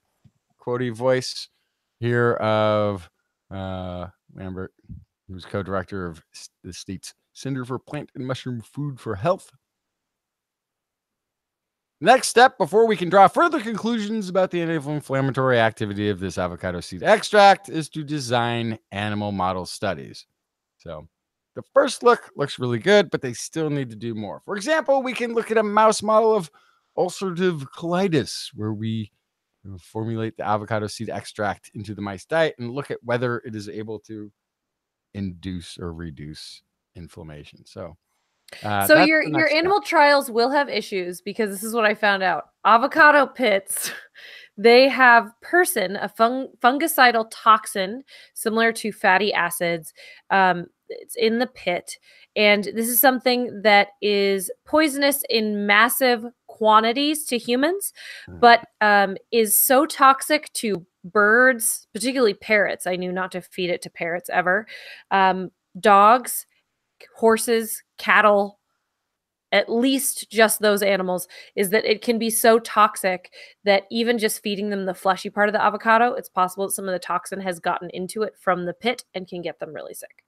Wow. Yeah. So it is a question of, if you're scaling this into animal models, you have to be very careful because for some reason we can handle our avocado. Well, and so we're also talking about an extract, which means we're not necessarily using all of the compounds which you're discovering or anything. And it's of the pit, not of the flesh.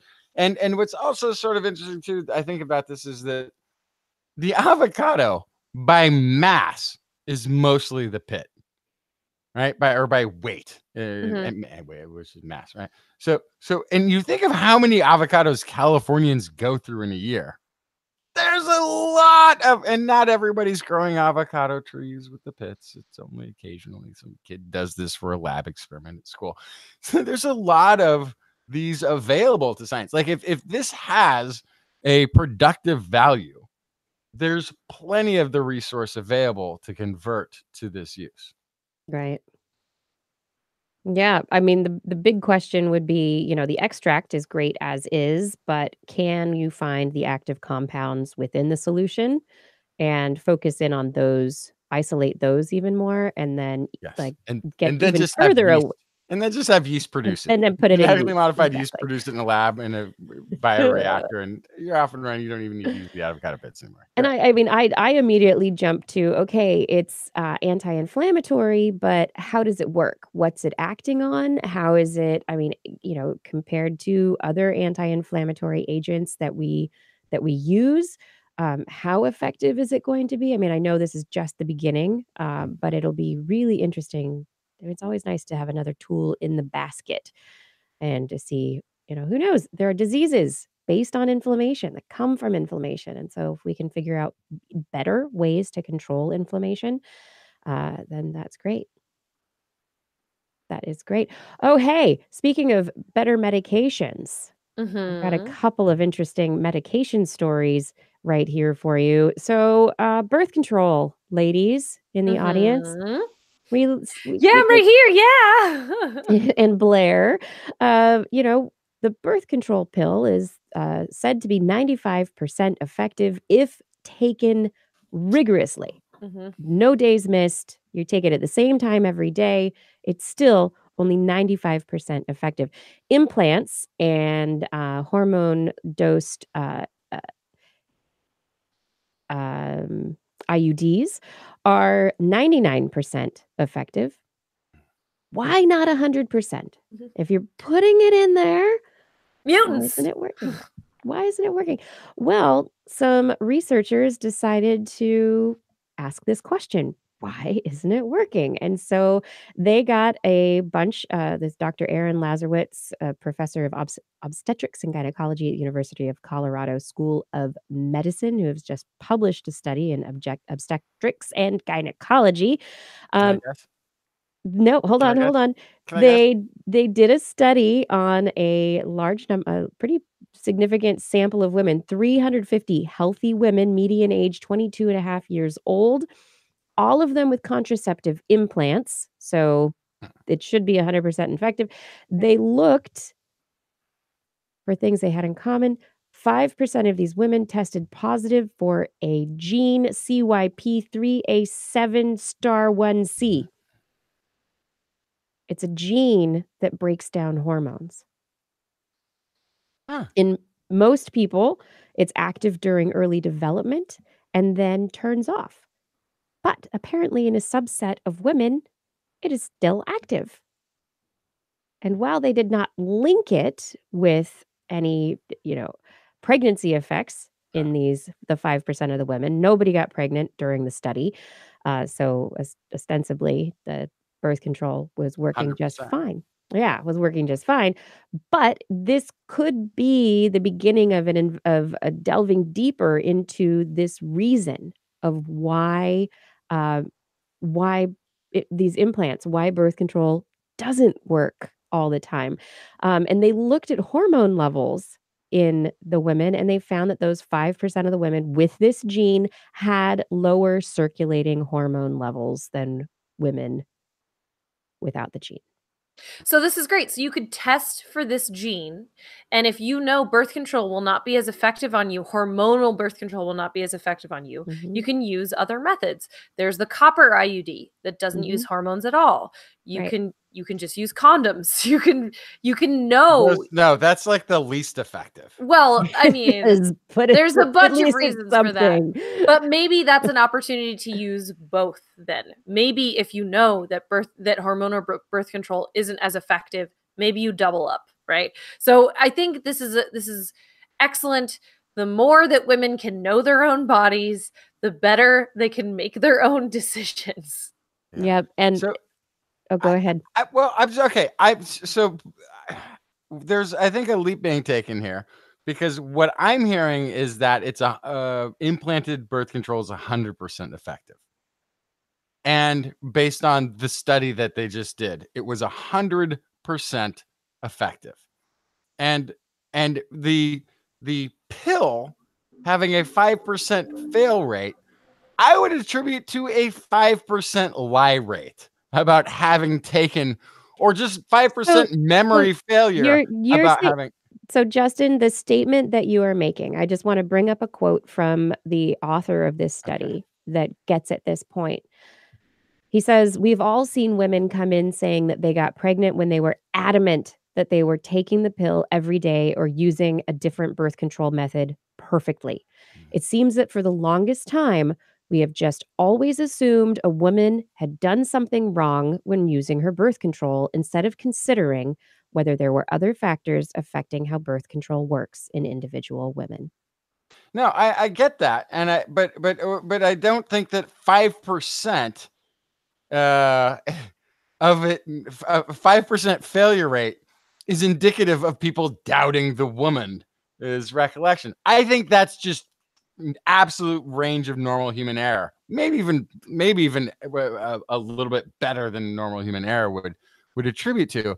And I think that until they can do this study and show a pregnancy with somebody who has this hormone depleting gene, Sure. I think it's still like, this is 100%. Like, I It's don't. not this is a very small study. We know from many, many, many studies previous to this how effective the birth control is. 99% on the implants and IUDs, 95% for the pill. That is the common effectiveness if these things are used perfectly. This study, there just didn't happen to be any pregnancies during the study. That doesn't mean anything. But it's But the they same found it. percentage of people who have the gene as the pregnancy rate. So in that scenario, though, then you're also having to say that 100% of people who got pregnant on the pill didn't lie, didn't misunderstand, didn't forget to take the pill. That it was, I don't know. I think I need a much larger study before I would say that the pill is being ineffective in this case. I'm saying that nobody has I like the researchers' point, and I think you're getting at it perfectly, is that everybody has always said it's something that the women have done wrong, and so nobody has looked into other factors like this genetic one, and now people are doing it, and we are at the beginning of an investigation that may elucidate some very important mechanisms in female physiology.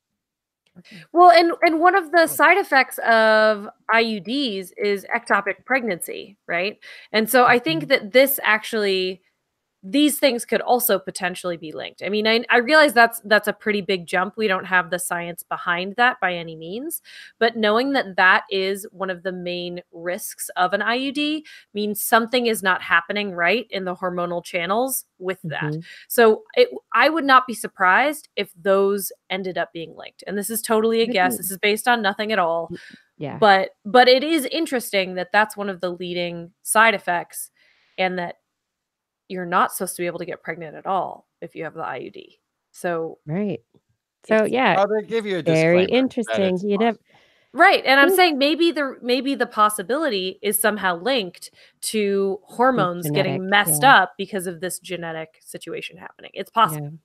Yeah. And then my other medication study, which is also very interesting, is that researchers have just published a report looking at the chemical ingredients lists for thousands of pills. And researchers, they looked at a database containing 42,000 recipes for oral medications that are available in the United States.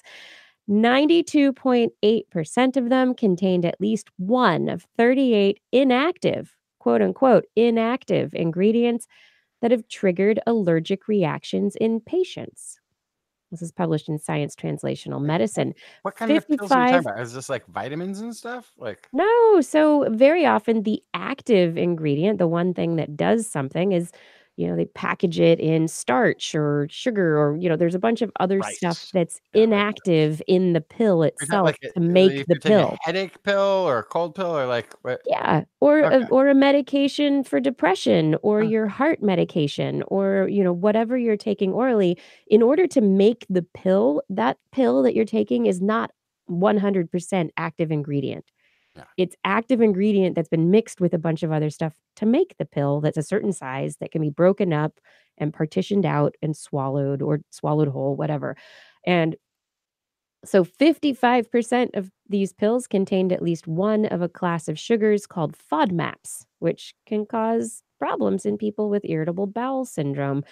And very often these inactive ingredients are considered inactive, and so there are not really they're not notifications on medications about them because they're not considered huge problems. So if there's a pill that has that's made in a peanut factory, that pill will probably have a warning on it. But yeah, when you get your flu vaccine, they ask you if you are allergic to eggs.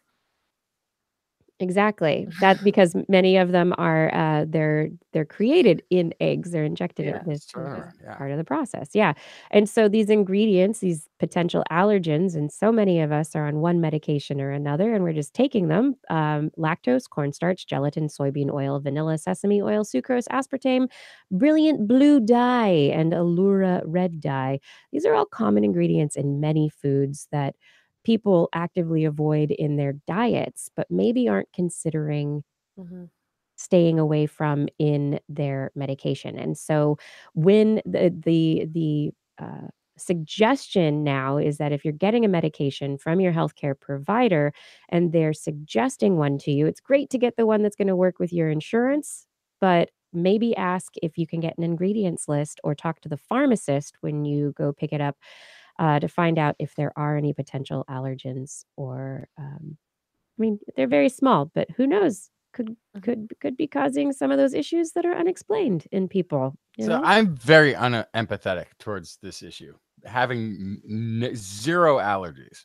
But knowing people who have severe allergies to very specific things, that's a minefield of things that you normally have to do, and reading ingredients lists before you ingest any kind of food or go to any kind of restaurant. You have to be very specific and very clear, and it's hard to trust the message to the waitress or the waiter is going to get to the chef who's going to prepare the thing that doesn't have any of that ingredient that can be very harmful for you. But I would not have thought of this as a potential threat zone. It doesn't fall into that foodie. I would feel like it's going to be, just the drug thing, and then some magic. Yeah, it was made in a lab by someone in a lab coat. Yeah, and which would have nothing natural in it. They just put a bunch of C's and H's together. Yeah. Bunch of letters with little numbers underneath and no natural allergens. Would not have suspected that as a source. And I wonder how many people have been affected by this. Yep. It's a good question. Blair, do you have a story for the end of the show? So as physicists, it's the end of the show. As physicists often say, assume a spherical cow. You've heard this before, right? Yeah. Where we make our assumptions to be able to model something that is not perfect. Researchers from Harvard University asked for us to imagine a 2-strand head of hair. So these physicists from Harvard University, all men, if you were wondering, wanted to find out what the best combing strategy was for hair and what general principles you could derive from studying tangled hair. So they imagined each other's heads for clues on how to begin, and there was none. No more than 2 hairs are necessary. Yeah. So they imagined 2 twisted strands in a double helix shape. They expanded insights from this model to describe the more general head of tangled hair. They recreated the twisted strands as twisted fishing line and then inserted a single rod to represent a comb at various locations along the twisted mass and dragged it downward. So this is a very fancy way of saying they tried to comb the 2 strands of hair. So then they measured the forces and the shape of the twist as they went to see what the easiest path was. Hey, Kiki, you have some very voluptuous hair. What do you think would be the best method for combing out tangled hair? Little bits. You start at the end. You start at the end and move up. Work your way up. Yeah. So everything that these physicists found out, I learned at 6, I think. But anyway, they built a model. It worked. So now they were able to move on to experiments using a comb through horsehair, where they were able to create a computational model to explain the results and extrapolate.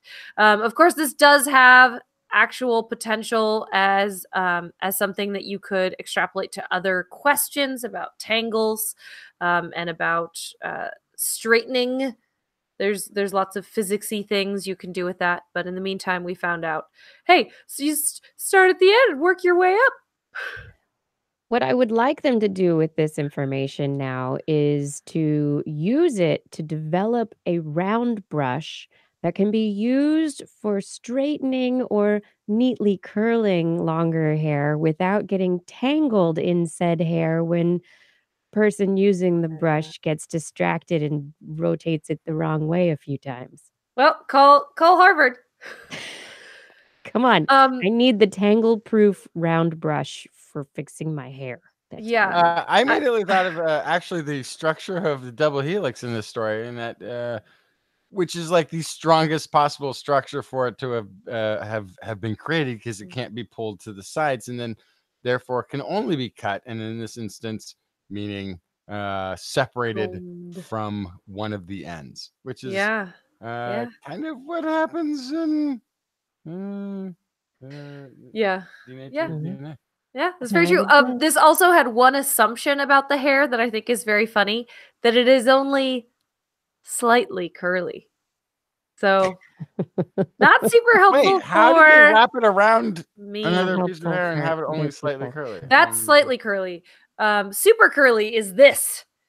That like I usually have hairs down here that do that are just like, I have some in the underside that are more spirals. Yes. Yeah, exactly. Because then those I'll end up just after a day or two, I'll end up with little almost dreadlock style clumps right at the back of my head from the curls.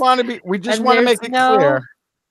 There's no solution for that. We just want to make it clear. Combing that out. What? Our formula only works on white people hair.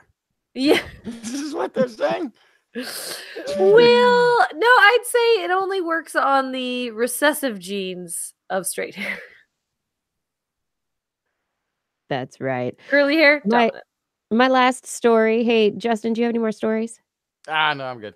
All right, my last story. I'll make it a quick one. Researchers out of Portland State University, my town these days, researchers, they looked at burnout in nurses, Oregon nurses, and they found that when the nurses were thanked more often and people at work thanked each other more often, there was less burnout. And so they conclude that that gratitude at work is important for how you feel about your job. Yeah, and so the bottom line is employees that receive positive feedback are healthier. Okay. And so and that can impact things. You prevent headaches and other stress-related symptoms, fewer sick days, cut down the cost of replacement nurses and overtime pay.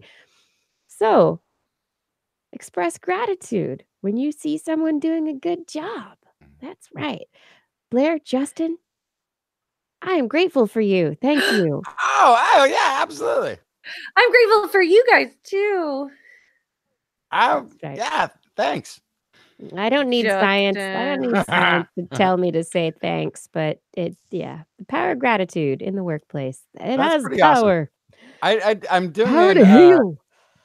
I'm doing an experiment accidentally. I think I've been calling out people for apologizing at work. That's good. Like people apologize. This is California. We apologize constantly for everything. But somebody came around the corner the other day and apologized because I was heading down the hallway when they came around here. We were in no danger. We were not close to colliding. Nobody had to jump out of anybody's way. They apologized. I was like, wait. Did you just apologize for turning a corner or for coming down the hallway? He's like, I apologize for the breeze I created as I walked past you. I'm like, okay, that's fair. But there is like, there might not be enough thanks and maybe too much apologizing going on in this world. I agree. I think that's a good statement.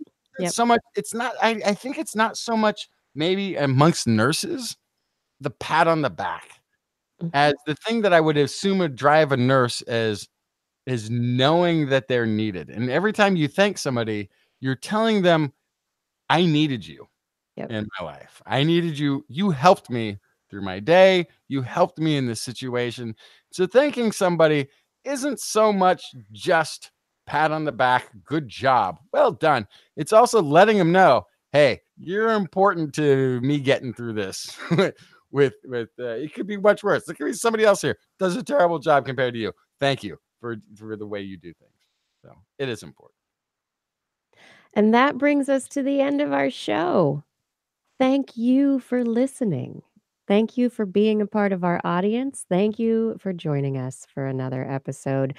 Thank you to Fada for helping with show notes and with social media. Thank you to Identity4 for helping to record the show every week.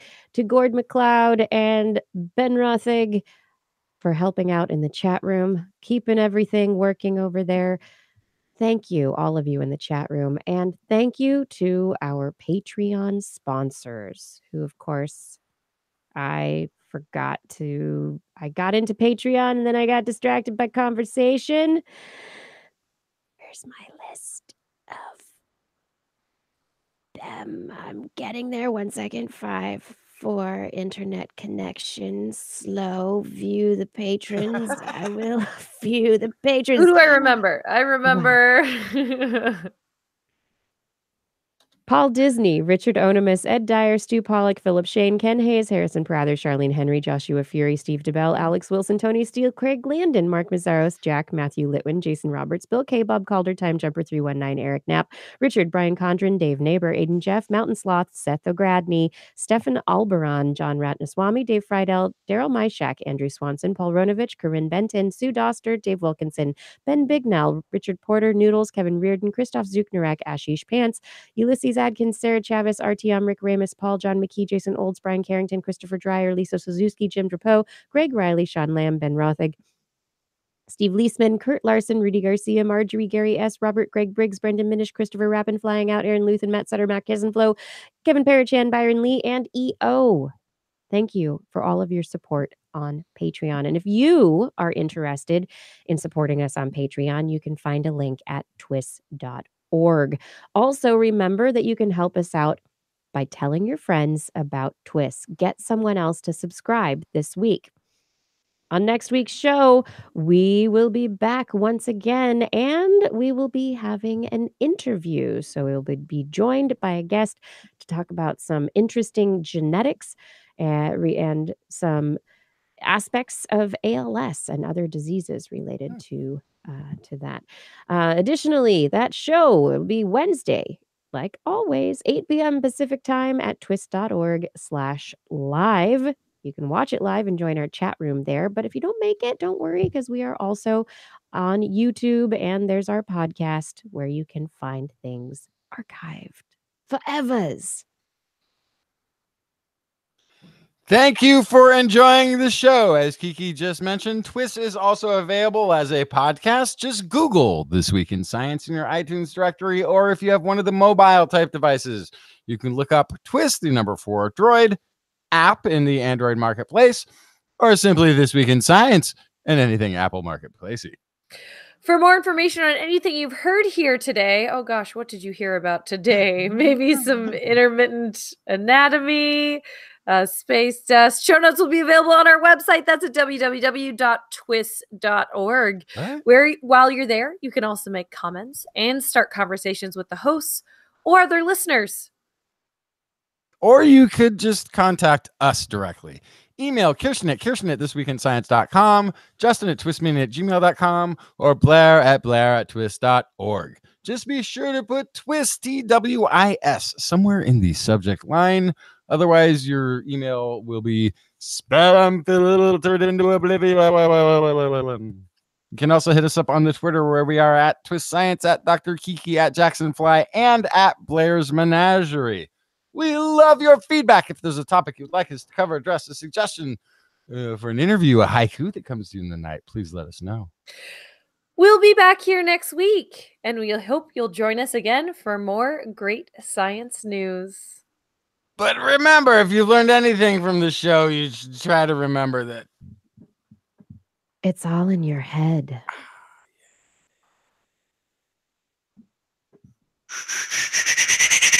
This week in science.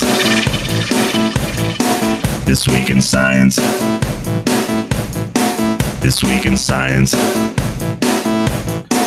This week in science, it's the end of the world. So I'm setting up shop, got my banner unfurled. It says the scientist is in, I'm gonna sell my advice.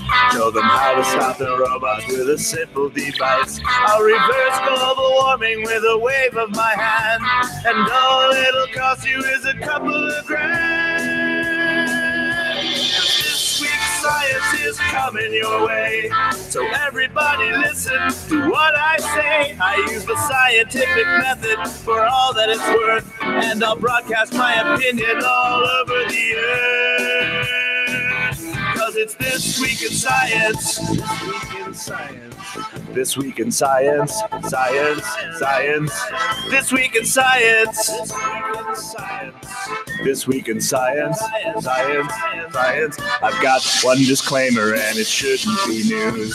That what I say may not represent your views, but I've done the calculations and I've got a plan. If you listen to the science, you may just get understand that we're not trying to threaten your philosophy. We're just trying to save the world from jeopardy. And This Week in Science is coming your way.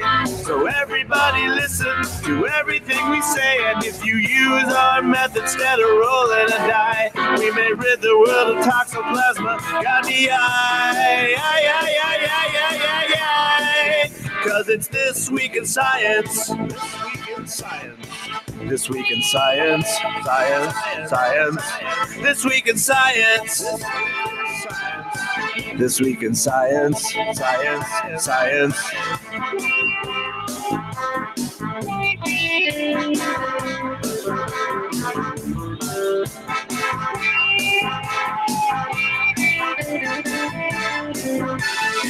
I've got a laundry list of items I want to address. From stopping global hunger to dredging Loch Ness. I'm trying to promote more rational thought, and I'll try to answer any question you've got. But how can I ever see the changes I seek when I can only set up shop 1 hour a week? This Week in Science is coming your way. You better just listen to what we say, and if you learned anything from the words that we said, then please just remember it's all in your head. Cause it's This Week in Science. This Week in Science. This Week in Science. Science. Science. This Week in Science. This Week in Science. Science. Science. This Week in Science. This Week in Science. This Week in Science. This Week in Science. This Week in Science. This Week in Science.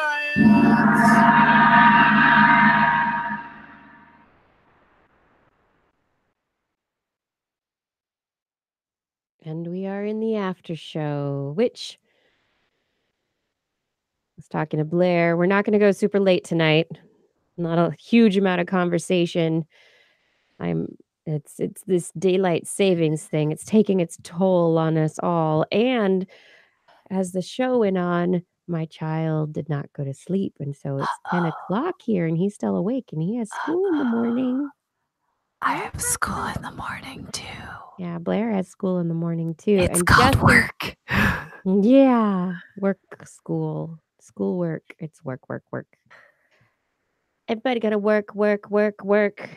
Actually, tomorrow is the day. Gotta go to work. Speaking of school, when all of the students in the climate change communication study circle that I've been leading for the past 5 months graduate.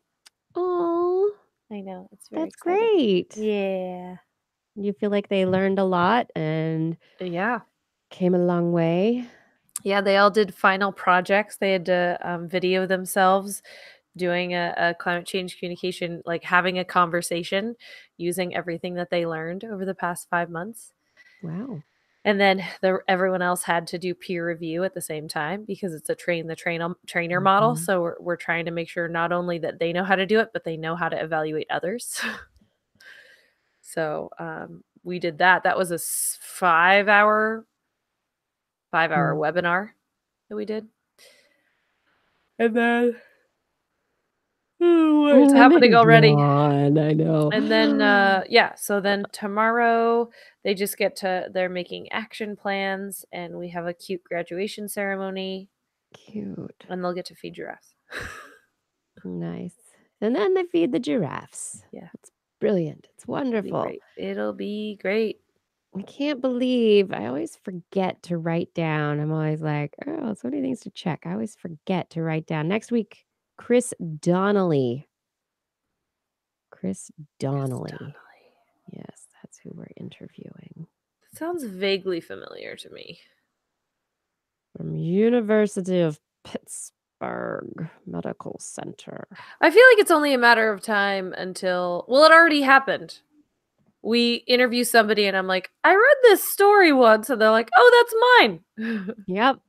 That did happen to us. It did happen. Isn't that great? That was funny. That was Ayanna Howard, the roboticist. Yes, that's right. Yeah. Oh my, I was like, I read She was this great. Story about a robot. Speaking and of, she's like, yeah, that was mine. That was great. Yeah. Misbehaving. Yeah. Next week, ALS, misbehaving proteins, frontotemporal dementia, chronic traumatic encephalopathy. We're talking brains and proteins. Yeah, I'm excited about it. I'm excited.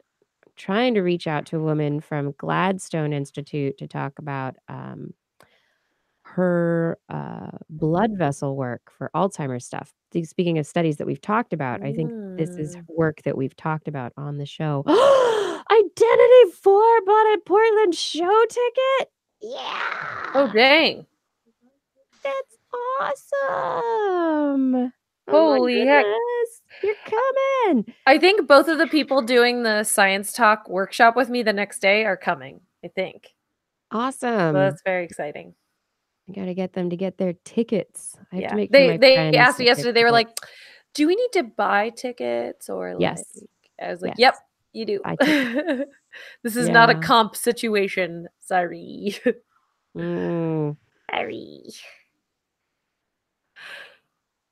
Yeah, no comp situation. Buy a ticket. It's not that expensive. Just get a ticket and support. Because I don't know if our sponsors. How much is the ticket? I don't even know. I don't even have $15. Oh my gosh! They can definitely handle saving it. Now. They can handle. Well, you don't need a ticket, Justin. You need a plane ticket. That's what you need. Okay, I think I have your info somewhere in a text message, but I'm gonna buy. Tell me what time. Actually, I don't have my wallet down here, but let's see. Sacramento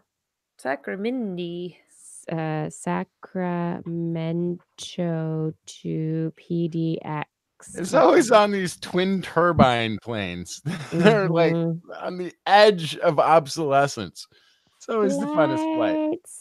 Well, at least it's not a Boeing 737. Well, we don't even know. 2 out of how many flights? You're just gonna go overnight, right? 3rd to 4th. I'll go back on. Or are you gonna stick around? I could stay longer. I don't care. Yeah, we're gonna be conferencing the next day though, which will make it kind of. Which means I'll be free to go have fun. Do whatever. Right. Do whatever you want. This is sort of intriguing. But you're gonna have to let me know ahead of time. All right. So the 3rd is a Wednesday, I'm assuming. Wednesday. Okay. No. What time do you want me there? Just plot it for that. What time do you want to pick me up? Blair, you're getting in at like 11:30, right? Or noon? 12:30? I'm trying to look. What is happening here? I don't care. I'm already packed. Always. United changed their so I can go anywhere at any time. Functionality. Oh, I also am not flying with them. 11 a.m. is when I get it. Like, how come United doesn't have my info? Oh, right, because I'm not flying with them. That would explain it. I'm flying Alaska. How is it a 2-hour flight? Yeah, mine is an hour 45. That hardly makes any sense. So I've got there are 3 flights. I'll take one of them. Only one. Well, I'm trying to a.m. So there's an 8:30 a.m. that gets in at 10:15 a.m. which you'd have to be at the airport at 7:30 a.m. ish. Yeah. It's early. Ooh, I'm excited. I got TSA pre-check. Woohoo. Or there is a 1 o'clock flight that gets in at 2:30. Okay. We'll have to go with the earlier one. Yeah, I'm looking to see if there's one. Blair, oh, wait. Southwest. Maybe Southwest is good. Yeah, they got 737s that make that flight all the time. Southwest. Yeah. I gotta get on 737. Just get the 737. 2 flights out of like a billion. Relax, people. Let's get some data on this thing first. Mm-hmm. But why? When I could just jump to conclusions. Yeah. It's... I'm going to make a jump to conclusions, Matt. Wednesday, 4/3. Return date. Oh, God. When are you going to come? Are you going to do overnight trip or are you going to... What do you want to do, Justin? You know, the city of Portland is one of my favorite cities that have ever been created. I would like to spend a second night. Okay. Yeah. I'll have you go home on Friday. Okay. 1 adult. Let's see. And the flight home can be whatever time you feel like you could wake up to drive me to the airport. So my flight, Justin, since I am also going home on Friday, just to let you know, is at 1:20 p.m. Okay. It's close to, because Blair is better at navigating transportation-y things than I am. It would be great to have a guide. Luckily, it's very easy. Go in this line. No. Face this way. Okay. Hand them the paperwork. You really make me sound like a jerk. No, you're not a jerk. It's super helpful because I'm always like, I got to the airport. Tell me where to go. Nobody's like being helpful. I'm like, I gotta read. Excuse me, sir. How might I get home? Where do you live? In California. What? This is me abroad. I'm the worst traveler when it comes to like logistics. I live in the town of Davis. Might you know where that is? No, I don't. There's a big tree I turn to get to my home. Do you know this big tree? Have you seen it? There's a water tower there. It says Davis. Davis. Davis. UC Davis, to be absolutely sure. It stands for University of California. Did I mention I'm trying to get back to California?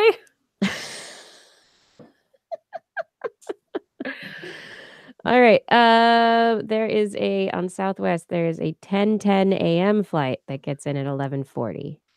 That sounds reasonable. Yes? Yeah. And it's similar to Blair. So I can pick both of you up at the same time. Yeah, that works. Ooh, I'll have enough time to get coffee. Yeah, 11:05. Okay.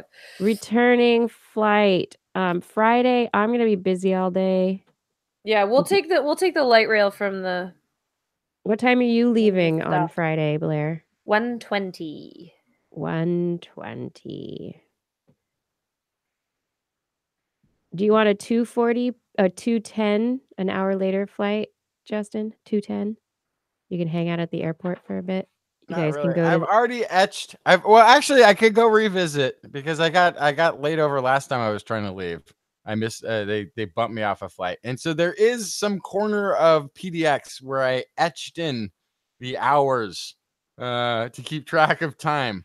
Now I can go revisit that and just add more. Well, I'm not going to go very soon before my flight because I have pre-check now. So even if your flight, Domestic flight, the line is not like it's not like it's good.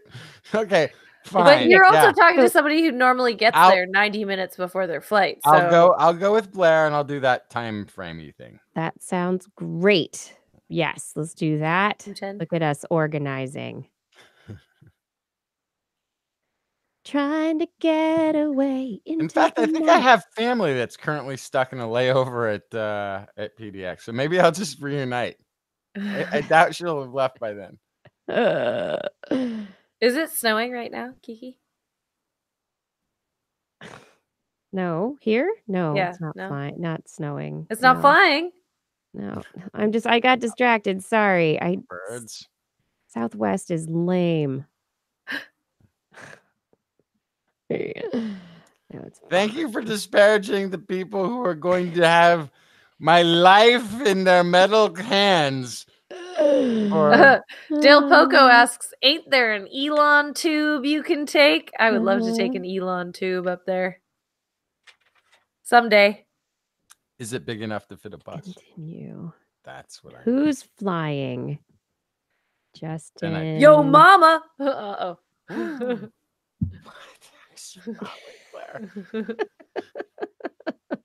I'm tired. This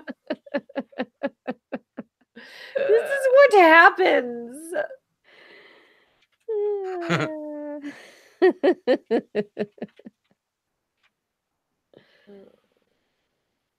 Is our show part of Science Talk?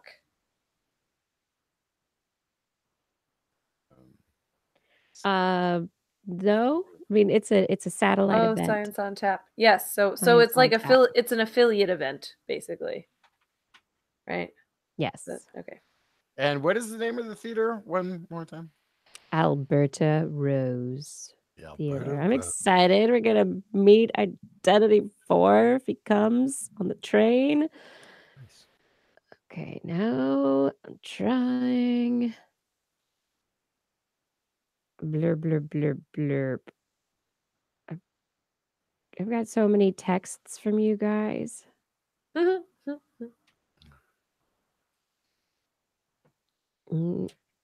Maybe Justin, you can. Should we put is your middle name on your license? Oh, of course. That sounds like you're ducking something. No, it's Justin, the voice of reason, Jackson. It's not. I do this once a year. Huh? I should put all your info in a file, but it's in my phone somewhere. Can you text me your date of birth and your middle name if your middle name is in your ID? And I'm guessing you don't have a Southwest Rapid Rewards account. Doubtful. I can't remember what mine is. Would make a difference anyway. No suffix. Date of birth, December 11th. Because Blair's the 12th. Mm-hmm. That's right. Got it. I got it. 1982. Yeah, 1982. Nope. What? What are you talking about? I'm pretty sure. Well, maybe it was 83. You know what? I'll go. I sent you a pic. I sent you my driver's license pic. Yeah, you can pull it off of that. Great. Did you? You mail it to me? I texted it to you. Thanks. I texted somebody my driver's license. Oh, God. Not really sure. Hopefully. I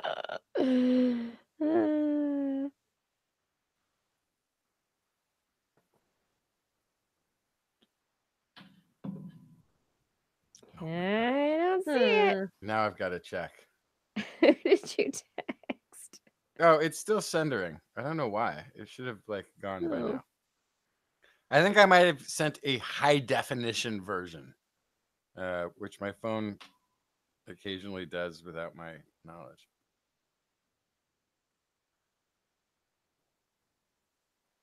But yeah, it's on the way. Ooh, there we are. Look at us. High Aw. def. Oh, yeah. There we are. There we are. Did it come across? Now, I found you. Oh. Secure traveler information. What's that? I don't need that, right? Redress Mm-mm. number? No. Mm-mm. Special assistance? No. Mm-mm. Should I add early bird check-in?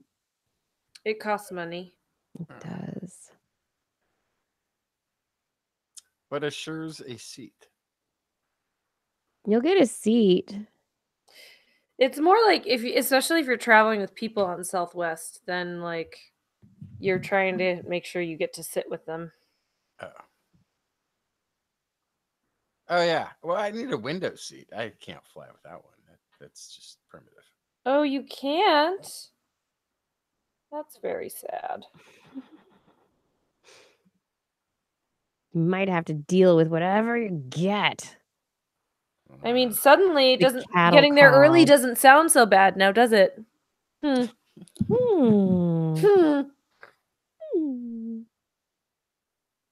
PayPal. I'm gonna do that. Yay, because I don't have my credit card. Awesome. Got that. I'm gonna do business. Share your plans. We're gonna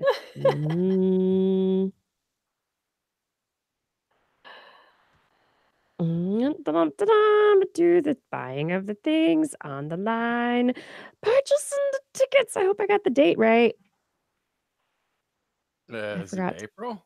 I forgot to double check.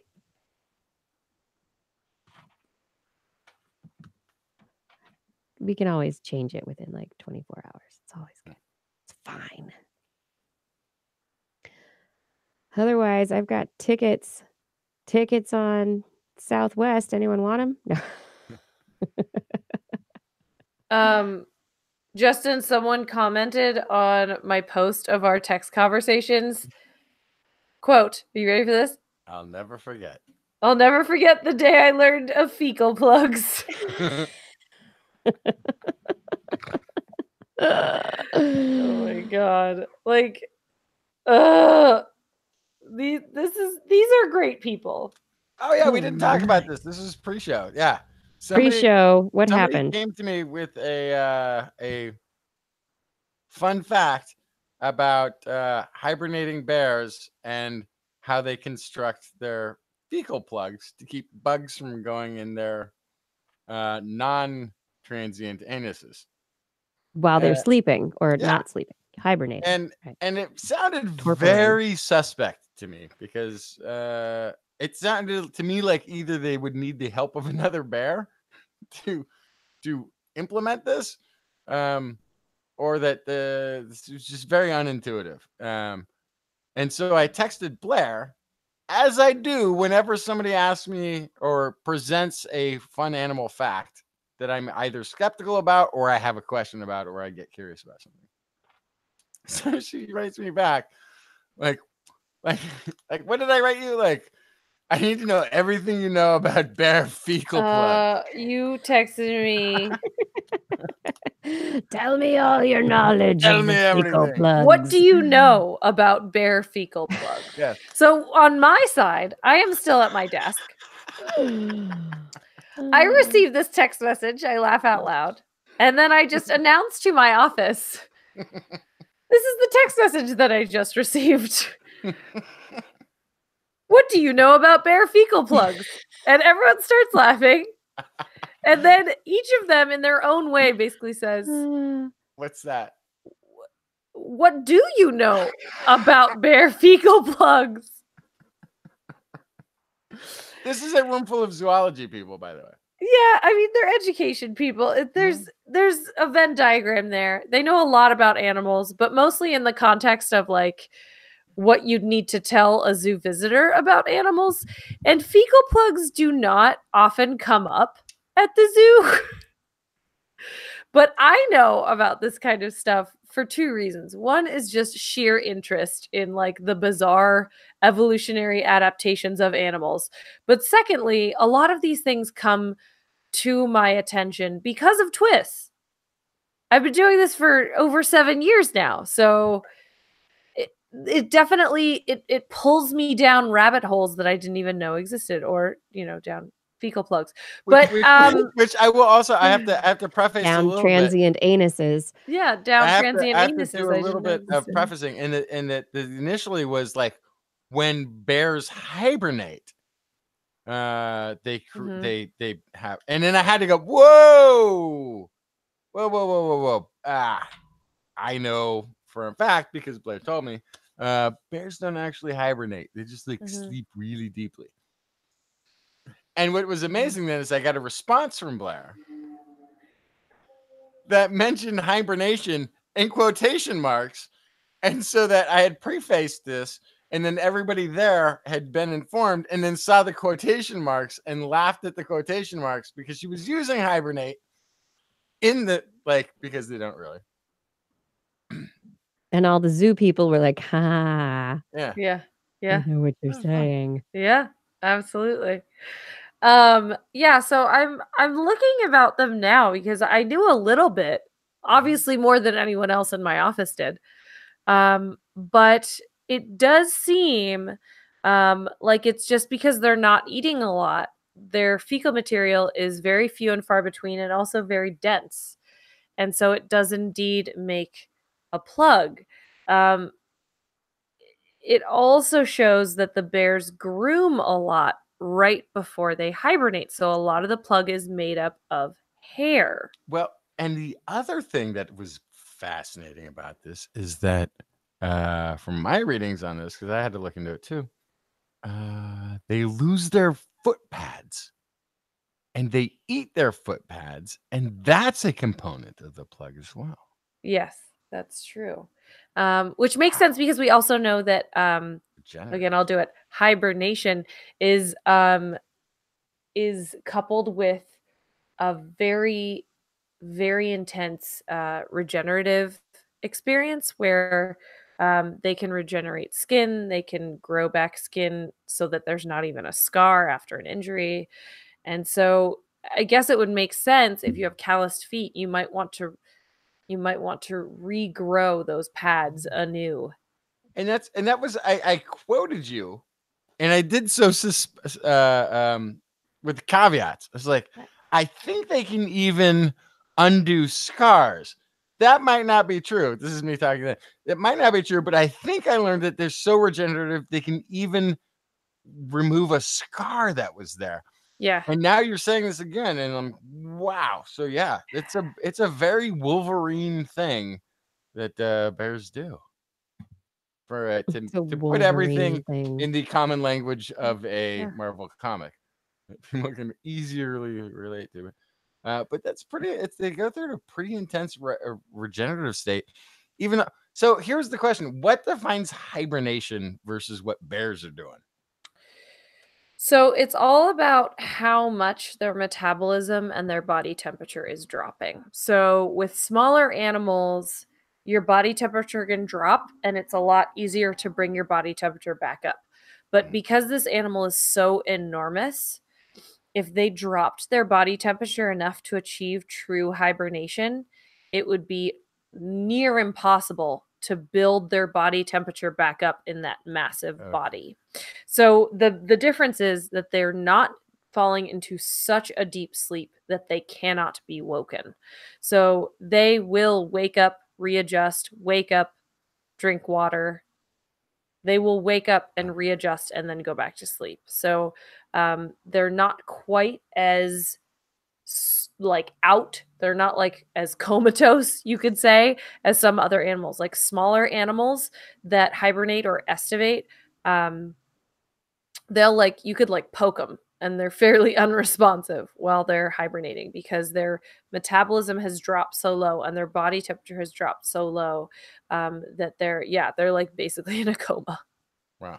Yeah. But shouldn't the threshold of what hibernating is be bears? Because that's the one thing that most people think hibernates. And it's not true. I mean, it's just making a truth easier for more people to achieve by calling what bears do hibernating. But yeah, I mean, it's close. But the thing is that, if you ask anybody on the street what hibernates, they're going to say bears. Right. Yeah, you're right about that. It's I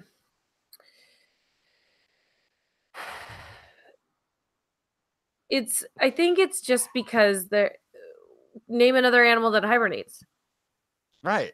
Lizards, but only because you told me so. Yeah, exactly. So it's just because they're doing it in cartoons. They're the charismatic macrofauna. And crocodiles probably do this. Yeah, so a lot. I was going to think I was going to say reptiles and amphibians who they end up having to go into the mud during the dry season. Yeah, and that's not when you think of hibernation taking place, right? Yeah. During the heat time. Yeah. So there's I would argue a huge amount of animals, probably the majority, probably more than half of animals that live in anything that is not a temperate climate do it. So it's either too hot or it's too cold, and they got to get through that, because how else do you survive when there's a lack of food or water? Yeah, but are you including like torpor in your hibernation? Oh, okay, then birds do it. Some birds do it too. Yeah, so birds do it. They hibernate overnight. Insects dry out and sleep, right? Kinda. Yeah, the crocodiles or alligators do it in the cold. Hedgehogs do it in the warmth. But this was the question that was then raised, because you called it winter sleep instead of hibernation. Yeah. Then somebody brought up, do polar bears hibernate because it's winter all year round? And the answer we came up with was, by Googling, was that black bears, brown bears do hibernate, winter sleep, but that polar bears do not, unless they're giving birth, unless they're pregnant. Sorry. Then a pregnant female will den down for the harshest part of the winters. But what it didn't reveal was the thing that you were then telling me in the pre-show, which was that sorry, there was a motorcycle outside. I was like, the aliens are landing. I don't know if you guys can hear. Can give birth and be breastfeeding while in their winter sleep. Yes, and they're not the only species to do that. There are other animals that give birth and nurse during hibernation. But giving birth while sleeping, as I think the thing that I think that's amazing. Yep. Right. As I will tell you, that's a superpower. That's an evolutionary advantage. Well, you also have to remember, like, I don't encourage you to watch a bunch of different species giving birth, but why wouldn't you? If you saw videos and you kind of looked, if you could do some very, very scientific measurements of the ratio of the size of the animal that is being birthed to the size of the mother, we are kind of unusual. We are pushing this big cantaloupe-sized head out of a pretty small passageway. And there are lots of animals, especially animals that give birth to litters, that their babies are like teeny tiny compared to what we do in terms of ratios. So I could kind of understand how that might not be as terrible as it sounds. I'm not saying it's fun, but I'm saying it's probably a lot less painful. Okay. Maybe also keep in mind that like life in the wild is pain. Not to be. And these bears the bears especially, they're bedded down and they're usually like kind of in a nice little safe space. And the babies are not running around and doing their own thing. They're like just there hanging out with the mom. Yeah, and she makes milk and they get to sleep and grow unperturbed. Which for polar bears is really important because if they can't swim yet, then the mom can't find food, right? Because she can't leave them behind. And Also, baby polar bears. I'm sorry, people who love polar bears and think they're really cute. They are sought after by male polar bears to eat. So hiding them until they're a little bit bigger, they're old enough to find their own food, they're old enough to run, is really important to the survival of that species. So wouldn't it be antithetical to that to be asleep once? So what they do is they dig themselves a den in the snow and cover it up. So it's like totally enclosed. Yeah, it's like an igloo. So the scent doesn't travel very well from there. They're in hiding. Yeah, they're in hiding. This is a strategy also then that prevents them from being Yep. It's not just a winter sleepy thing, it's also a hide from the male polar bear. So yes. Increases their hide from daddy. That makes sense. Yeah.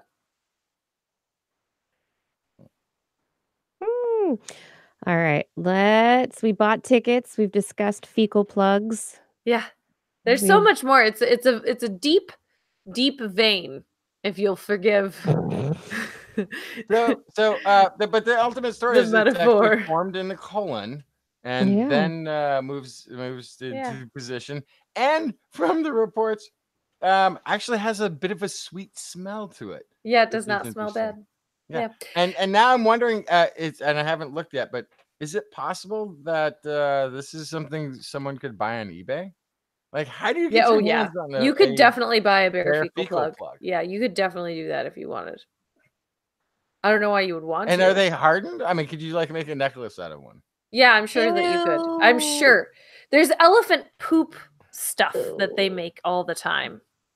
So like they'll make like an polished elephant poop paperweight and stuff like that. So I'm sure you could do that. This would be the marketing campaign to preserve all endangered species. What? Create where poo is prized. Fecal aphrodisiacs. Well, here's the thing. Yeah, it's not their bones. It's not their claws. It's not the ivory. It's something their that poop. You can actually get more of if you keep them alive. And you can. It's only special if you collect it hot and steaming from the wild. Yes, it has to be living. So I don't want to poop all over your idea here, but you're gonna. The utilitarian value is not successful in saving species, period. It's something that since the 90s, everyone's been like, save the rainforest. There's cancer cures out there. Not good enough. It doesn't work. It doesn't work. It's a bummer because, but this is the beauty of the science behind science communication, right? Is that you can look at different tested methods for inspiring value and saving species, and you can see what is effective. And unfortunately, that one, not effective. All right. We just got to get rid of the humans. This is the only. Yeah, send them to Mars. Yeah, we got to get this SOS thing going. Send them to Mars. The funding. I just want to put a solar panel on every damn building on the planet. That's what I want. Yeah, solar panels everywhere. Why is there a roof without a solar panel on it? Give me one good reason. The roof is on fire. That's the only reason you wouldn't have the solar panels actually have a reflective property, so you would help with that. Actually, if you're mostly fireproof, like they can actually stand up to 500 degrees. All right. Good night, Blair. You're obviously tired. Good night, Blair. Say good night, Justin. Good night, Justin. Good night, Kiki. Good night, everyone. Thank you. Thank you for a great show and a good after show. And I am looking forward to more and more shows. Friday, 1 p.m. Pacific time, twitch.tv/Dr. Kiki for my Friday science chat. And next week, we'll be back with Chris Donnelly from the University of Pittsburgh Medical Center to talk about proteins and brain disorders. And we're excited about that. Don't miss it. It's going to be some good stuff. And get your tickets to our live show and get in our newsletter list. Newsletter now, not later. Yeah, Kai, you can come to the show. Kai wants to come to the show. He can come to the show. Yay. Yay. All right, everyone. Thank you so much. And we will see you later. Have a wonderful night.